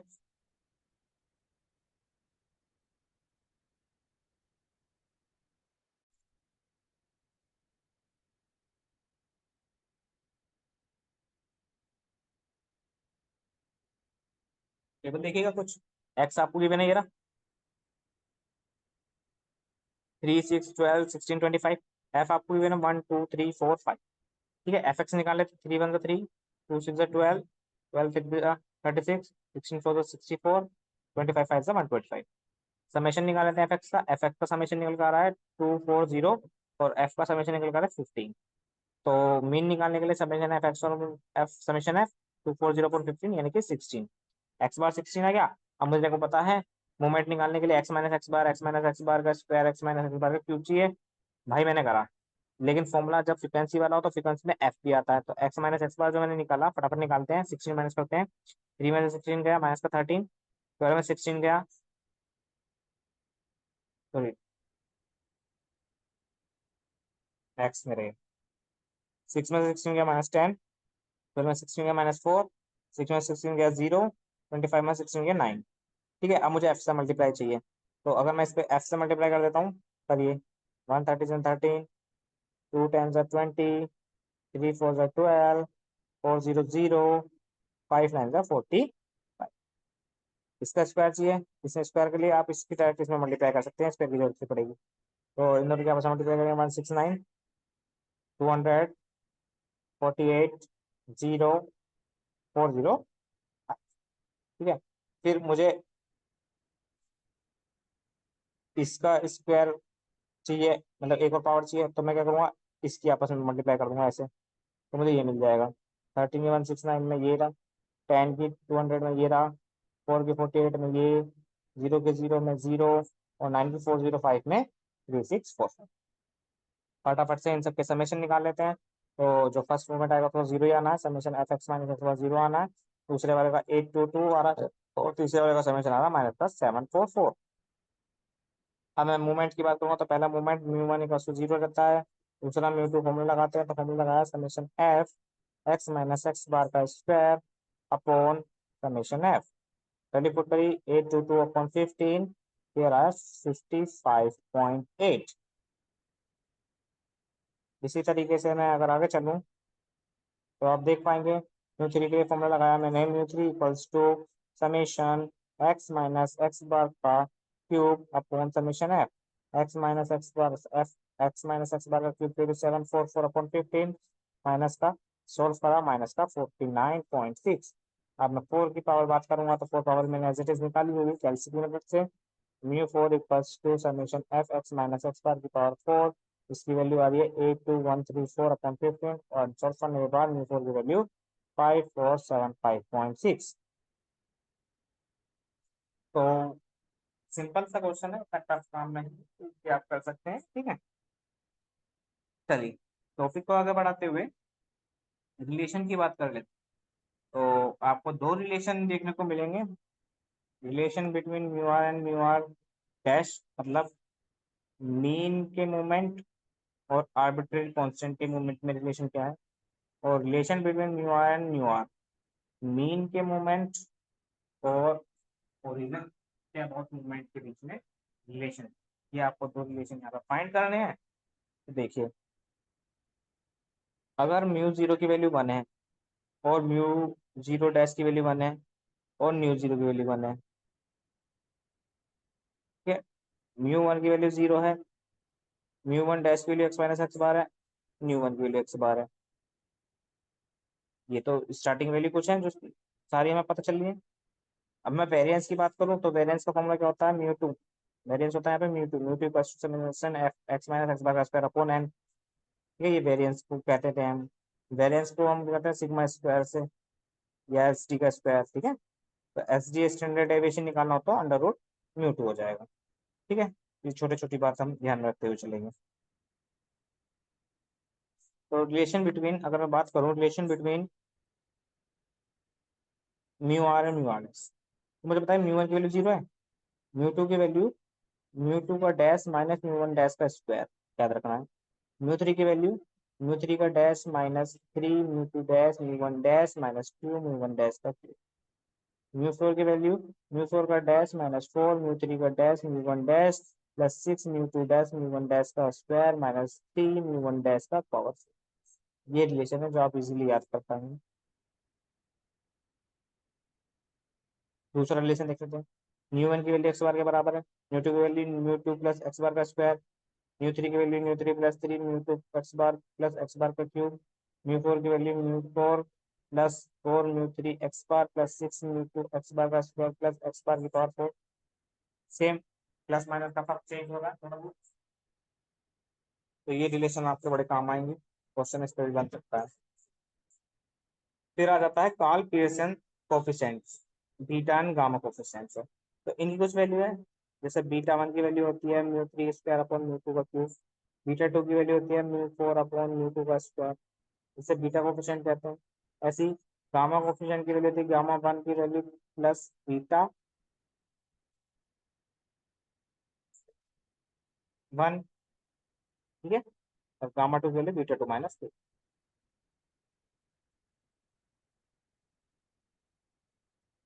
ये हमारा रिलेशन हो गया है। इसके ऊपर एक क्वेश्चन देख लेते हैं, कह रहा है the first three moment of the distribution about the value to the variable are 1.6 and minus का 40, so that the mean t variance is 15 and the mu 3 is equals to minus का 8.6, find the value of the first three moments about the origin। अब आपको क्या क्या given है, एक about the value दिया है, यानी कि एक की वैल्यू टू हो गई, first three moment of a distribution is given mu one dash one mu two dash 16 mu three dash minus का 40, तीनों वैल्यू मेरे को ना 116 और माइनस का 40। वी नो, हमें रिलेशन पता है mu one dash equal to X bar minus A होता है। तो एक्स बार की वैल्यू कितनी हो गई mu one dash plus a और म्यू डैश की वैल्यू तो एक्स बार की वैल्यू कितनी आ गई थ्री, जो कि हमें प्रूफ करना था कि मीन हमारा थ्री है। पहली बात प्रूफ हो गई। मैं वेरिएंस की अगर बात करूं तो वेरिएंस मुझे पता है म्यू टू होता है, लेकिन म्यू टू का एक रिलेशन है mu two equals to mu two dash minus mu one dash का स्क्वायर। मैंने म्यू टू डैश की वैल्यू 16 और म्यू वन डैश की वैल्यू 1 डाली तो मेरा वेरिएंस निकल गया 15। ये भी मैंने प्रूफ कर दिया। अब म्यू थ्री की बात कर लेते हैं। मुझे पता है mu three equals to mu three dash minus three mu two dash mu one dash plus two mu one dash का स्क्वायर। मैंने तीनों की वैल्यू डाली। म्यू थ्री डैश की वैल्यू 40, म्यू टू डैश की वैल्यू 16, म्यू वन डैश की value 1, 2, mu one dash की value 1 का स्क्वायर। सॉल्व होगा म्यू थ्री की वैल्यू है माइनस का 86। मैंने यहाँ तीनों वैल्यू प्रूफ कर दी इजीली, मुझे रिलेशन याद थे। सेकंड अगर मैं बात करूं, we know that mu one equals to X bar होता है। तो एक्स बार की वैल्यू तो मुझे पता है 3, तो म्यू वन की वैल्यू कितनी हो गई 3। म्यू टू की बात करूं, म्यू टू की फॉर्मूला होता है एक्स बार का स्क्वायर प्लस म्यू टू। तो एक्स बार का स्क्वायर 9 और म्यू टू की वैल्यू 15, तो क्या 24। म्यू थ्री की बात करूं तो mu three plus 3 mu two X bar plus X bar का क्यूब। तीनों की वैल्यू पुट कर देता हूँ। म्यू थ्री की वैल्यू 86 है माइनस का 3 इंटू म्यू टू की वैल्यू 15 है, एक्स बार की वैल्यू 3 है, एक्स बार का क्यूब 3 का क्यूब। सोल्व करके कितना आ गया 76। तो ओवरऑल सारे क्वेश्चन ही रिलेशन पे चल रहे हैं। अगर मुझे रिलेशन याद है तो इजिली मैं इन क्वेश्चनों को सोल्व कर पाऊंगा। बात करते हैं आगे। For a distribution, the mean is 10, the variance is 16, gamma 1 1 and beta 2 is 4. Find the first four moment। मतलब कुछ कुछ कोफिशिएंट दे दिए हैं आपको, रिलेशन से ही काम होना है। क्या क्या दिया है फर्स्ट फटाफट देख लें। एक्स बार की वैल्यू 10 दी है, म्यू टू की वैल्यू 16 दी है, गामा 1 की वैल्यू 1 दी है, बीटा 2 की वैल्यू 4 दी है। मुझे पता है गामा 1 की वैल्यू होती है अंडर रूट बीटा 1, यानी कि गामा 1 की वैल्यू बीटा 1 की वैल्यू 4 है, गामा 1 की वैल्यू 1 है, तो बीटा 1 की वैल्यू भी 1 हो गई। ठीक है, मुझे पता है बीटा 1 की वैल्यू होती है म्यू थ्री का स्क्वायर अपॉन म्यू टू का क्यूब। म्यू टू का वैल्यू मुझे दे रखी है 16 का क्यूब, तो म्यू थ्री की वैल्यू होगी 16 का क्यूब। 16 का क्यूब निकालते हैं तो 64 हो गया। फिर मुझे पता है बीटा 2 की वैल्यू होती है mu four upon mu two. अब मैं यहाँ पे म्यू फोर की वैल्यू का निकालना चाहूँ तो म्यू फोर इक्वल्स टू नीचे म्यू टू का स्क्वायर 16 का स्क्वायर हो गया, तो म्यू फोर की वैल्यू मेरी आ गई 1024। इस तरीके से मैंने फर्स्ट तीन मोमेंट इजिली निकाल दी क्योंकि मुझे relation.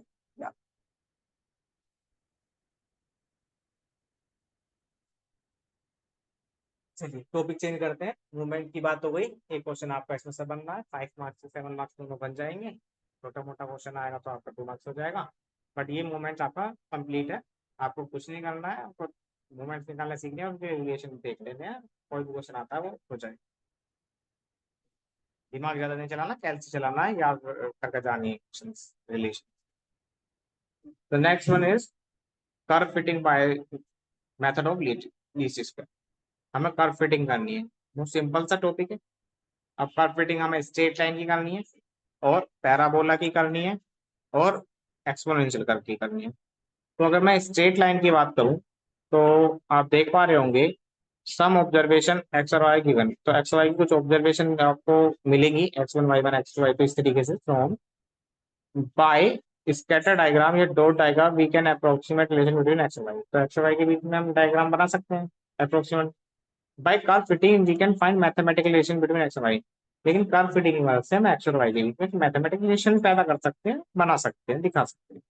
It is useful to correlation regression. तो दो टॉपिक और आपको देखने को मिले, कोरिलेशन रिग्रेशन, जिनके अपने सेल्फ फॉर्मूले हैं, वो भी हम इसकी मदद से निकाल पाएंगे। कोरिलेशन और रिग्रेशन की स्टडी में बड़े यूजफुल होते हैं।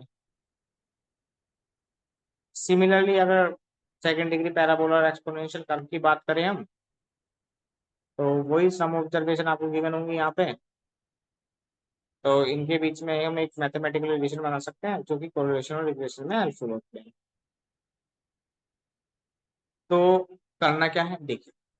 अगर मैं स्ट्रेट लाइन की बात करूँ तो fitting of a straight line की मैं बात करूँ, इक्वेशन ऑफ लाइन का मान्य आपको y first x plus b मेरी इक्वेशन ऑफ लाइन होगी। ठीक है, आपको कुछ नहीं करना है, इसका समेशन ले लो लाइन का। अगर मैं इस लाइन का समेशन लेता हूँ तो summation y, summation a, summation b x, summation y as it is. अब ए का समेशन है, कांस्टेंट को एन समेशन लेने का एन बार जोड़ेंगे तो एन ही हो जाएगा। और बी कांस्टेंट है, एक्स वेरिएबल है, तो एक्स का समेशन यहाँ पर समेशन एक्स होगा। तो मेरी नॉर्मल इक्वेशन फर्स्ट हो गई। अब इसके अंदर कांस्टेंट है टू, एक तो ए और एक बी। दो कांस्टेंट है और दो कांस्टेंट की मुझे वैल्यू चाहिए, दो कांस्टेंट की वैल्यू निकालने के लिए मुझे दो इक्वेशन भी चाहिए। तो मैंने क्या करा, दूसरी इक्वेशन इस तरीके से बनाई जो मेरी मेन इक्वेशन है y equals to A x plus b, इसमें मैंने मल्टीप्लाई कर दी x से, तो मेरी इक्वेशन आपको इस प्रकार दिख रही है, x Y equals to A x plus B x square. Again अगर मैं इसका समेशन ले लूँ तो summation x Y equals to summation a x plus summation b x square. तो यहाँ पे समेशन एक्स वाई हो गया, यहाँ पे ए बाहर आ गया, ए समेशन एक्स हो गया, बी बाहर आ गया, समेशन एक्स स्क्वायर हो गया। तो ये मेरी दो इक्वेशन है, जिनकी मदद से मैं सोल्व करके ए और बी की वैल्यू निकालूंगा। ए और बी की वैल्यू निकालने के बाद मैं अपनी मेन इक्वेशन में पुट कर दूंगा और मेरी कर्व फिटिंग हो जाएगी और दोनों में रिलेशन आ जाएगा। सिंपल सा प्रोसेस है, कोई टफ काम नहीं है। फटाफट एक क्वेश्चन देख लेते हैं इसके ऊपर सिंपल सा, जैसे कि curve fit the straight line, x और वाई दो वैल्यू दी है। फटाफट मैंने लिखा y equals to x plus line की इक्वेशन होती है, मेरी नो लिमिट इक्वेशन निकल के आई थी ये, कोई आपने पीछे चेक करा, summation Y equals to N A plus B summation X equation first, और summation x Y equals to A summation x plus B summation x square equation number 2। मुझे ए और बी ढूंढने हैं, एन की वैल्यू 6 है, 1 2 3 4 5 6 serial number है। फटाफट table बना लेते हैं, एक्स आपको गिवन है, वाई आपको गिवन है, ठीक है। मुझे समय क्या क्या चाहिए, मुझे इक्वेशन के हिसाब से एक्स वाई चाहिए, एक्स वाई की मल्टीप्लाई कर लेता हूँ, मुझे इक्वेशन में एक्स स्क्वायर चाहिए, एक्स स्क्वायर। एक्स वाई की फटाफट मल्टीप्लाई करते हैं कैलकुलेशन की मदद से, 1 की 2.4 में 2.4, 2 की 3.1 में 6.2, 3 की 3.5 में 10.5, 4 की 4.2 में 6.8, 6 की 5.0 में 30, 8 की 6.0 में 48। एक्स स्क्वायर निकाल लेते हैं फटाफट। एक्स स्क्वायर कैसे निकलेगा, 1 का स्क्वायर 1, 2 का स्क्वायर 4, 3 का स्क्वायर 9, 4 का स्क्वायर 16, 6 का स्क्वायर 36, 8 का स्क्वायर 60, और इनके सबके समेशन निकाल लेते हैं। समेशन एक्स 24 आ रहा है, समेशन वाई 24.2 आ रहा है, समेशन एक्स वाई 113.4 आ रहा है, समेशन एक्स स्क्वायर 130 आ रहा है। इन सारी वैल्यू को अपनी नॉर्मल इक्वेशन में पुट कर लेते हैं, तो इक्वेशन मेरी कुछ इस प्रकार बनती है, इक्वेशन 1 ये रही, इक्वेशन 2 ये। आप कैलसी की मदद से इन दोनों को सॉल्व करते हैं, ए और बी की वैल्यू आती है ये, ए की वैल्यू आ रही है मेरी 2.0215 और बी की वैल्यू मेरी आ रही है 0.50। इन दोनों वैल्यू को वापस अपनी जो मेन इक्वेशन है y इक्वल्स टू क्या है, y equals to A plus B X, A की वैल्यू क्या है मेरी 2.021 प्लस बी एक्स, बी की वैल्यू कितनी है मेरी 0.5029, ये मेरा एक्स और वाई में रिलेशन हो गई। ओके क्लास, सिंपल सा क्वेश्चन। अगर मैं बात करूं using the method of next question की, तो क्या बोला है इसने, using the method of least square feet the second degree parabola. तो सेकंड डिग्री पैराबोला के लिए आप क्या करेंगे, सेकंड डिग्री पैराबोला इक्वेशन क्या होती है, y equals to A plus B x plus c x square. अब इसके लिए नॉर्मल इक्वेशन बनानी है, और आपने देखा कि इसके अंदर कॉन्स्टेंट कितने हैं, 3 कॉन्स्टेंट है, ए बी एंड सी, तो 3 कॉन्स्टेंट है, तो इक्वेशन भी मेरे पास 3 होनी चाहिए। तो मैंने क्या करा, फर्स्ट वाली में समेशन ले लिया, तो summation Y equals to N A plus B summation x plus c summation x square. अगली बार मैंने इसमें एक्स से मल्टीप्लाई करके समेशन लिया, तो summation x Y equals to A summation x plus B summation x square plus c summation x cube. फिर मैंने तीसरी इक्वेशन बनाने के लिए एक बार और एक्स से मल्टीप्लाई कर ली, तो x square y equals to A summation x cube, sorry x square plus B summation x cube plus c summation x. अब इस इक्वेशन के हिसाब से जो जो मुझे वैल्यू चाहिए वो मैं टेबल में बना लेता हूँ फटाफट। मैंने देखा मुझे टेबल में एक्स और वाई गिवन है, ये रहा एक्स और ये रहा वाई। मुझे एक्स स्क्वायर चाहिए, मैंने एक्स स्क्वायर की टेबल बनाई, एक्स वाई चाहिए, एक्स वाई की टेबल बनाई, एक्स क्यूब चाहिए, एक्स क्यूब की टेबल बनाई, एक्स स्क्वायर वाई चाहिए, उसकी टेबल बनाई, और एक्स पावर 4 चाहिए, उसकी टेबल। कैलसी की सहायता से आपको कुछ ज़्यादा टाइम लगेगा नहीं, आप easily x square x y सारी वैल्यू इजीली फाइंड कर लेंगे। ठीक, फाइंड करने के बाद इनसे समेशन ले लेते हैं, समेशन एक्स की वैल्यू 20, समेशन वाई की वैल्यू 104, समेशन एक्स स्क्वायर की वैल्यू 90, समेशन एक्स वाई की वैल्यू 4453, समेशन एक्स की value 440, summation x square y की वैल्यू 2173, समेशन एक्स की पावर 4 की वैल्यू 2274। नंबर ऑफ टर्म्स कितनी है मेरे पास 5, ठीक है, एन की वैल्यू 5। फटाफट मैं अपनी इक्वेशन में पुट करूंगा, समेशन वाई की वैल्यू 104, एन की value 5, summation x value 20, summation x value 90, x y की वैल्यू 453, समेशन एक्स की 20, समेशन एक्स की 90, समेशन एक्स की 440। इस तरीके से ये तीनों इक्वेशन मेरी बन जाएंगी। तीसरी इक्वेशन क्या है, ये रही, समेशन एक्स स्क्वायर वाई की 2173, एक्स स्क्वायर की 90, एक्स की 440, एक्स की 2274। तीनों इक्वेशन को कैलसी की मदद से मैं सोल्व करूंगा। तो ए की वैल्यू 11 आ रही है, बी की वैल्यू 0.8428 आ रही है, सी की वैल्यू 0.357। तीनों वैल्यू को अपनी मेन इक्वेशन जो पैराबोला वाली थी सेकंड डिग्री उसमें पुट कर देता हूँ। ए की वैल्यू 11, बी की वैल्यू 0.8428 एक्स प्लस सी की वैल्यू 0.3571 एक्स, और मेरा आंसर आ जाएगा। That's it. चलिए बात करते हैं कोरिलेशन कोफिशिएंट की। लास्ट टॉपिक है correlation, इसे खत्म करते हैं अपने आज की लेक्चर का। तो कोरिलेशन कोफिशिएंट क्या होता है? दो statistical measure of the strength of relation between two relative movements of two variable. दो वेरिएबल के बीच में एक रिलेशन दिखा रहा है जिसमें कि दोनों वेरिएबल के बीच में आ, उसकी स्ट्रेंथ को लेके, उसकी स्पीड को लेके, उसके मूवमेंट को लेके इस रिलेशन के बारे में बात कर रही है, वो हो जाता है मेरा कोरिलेशन कोफिशिएंट। मैं बात करूं अगर कोरिलेशन कोफिशिएंट की फॉर्मूले की, तो फॉर्मूला निकल कर आता है रो एक्स वाई या covariance of r x r y upon sigma x sigma y, या वेरियंस सिग्मा मेरे क्या वेरियंस है। तो जो मेरी रो की वैल्यू होती है, कोरिलेशन कोफिशिएंट होता है, वो डिपेंड करता है। अगर रो की वैल्यू -1 के इक्वल आ रही है तो वो डिक्लाइन लाइन आएगी, -1 से 0 के बीच में रहेगा तो डिक्लाइन लाइन आएगी लेकिन टूटी हुई, इसके जो पॉइंट होंगे इधर उधर बिखरे हुए होंगे। और इन 0 से 1 के बीच में होगी तो इंक्लाइन लाइन आएगी लेकिन बिखरी हुई, और +1 होगी तो इंक्लाइन लाइन आएगी स्ट्रेट लाइन में, और 0 होगी तो पॉइंट कोई होगा नहीं, उसमें कोई लाइन नहीं आएगी। फटाफट एक क्वेश्चन ले लेते हैं। Calculate the correlation coefficient. कुछ डाटा दिया है तो मेरे को एक्स की वैल्यू गिवन है, वाई की वैल्यू गिवन है। अब मेरे को क्या चाहिए? पहले एक बार फॉर्मूला दिखा देता हूँ मैं आपको। फॉर्मूले के अंदर r equals to correlation coefficient को कोवेरियंस ऑफ एक्स वाई या यू भी कह सकते हो, और सिग्मा एक्स सिग्मा वाई, ठीक है। तो कोवेरियंस कैसे निकलता है? कोवेरियंस का फॉर्मूला है summation you we upon N, summation you upon N, summation v upon n. और वेरियंस का फॉर्मूला आपको पता है, summation u square upon n minus summation u square upon n का होल स्क्वायर। ये दो फॉर्मूले के हिसाब से मुझे टेबल बनानी है। जो जो चीज चाहिए मुझे वो टेबल में नोट कर लेता हूँ। टेबल में मुझे क्या क्या चाहिए? अब टेबल में मुझे क्या क्या चाहिए? टेबल में मुझे चाहिए यू, ठीक है, you v, u square v square और यू।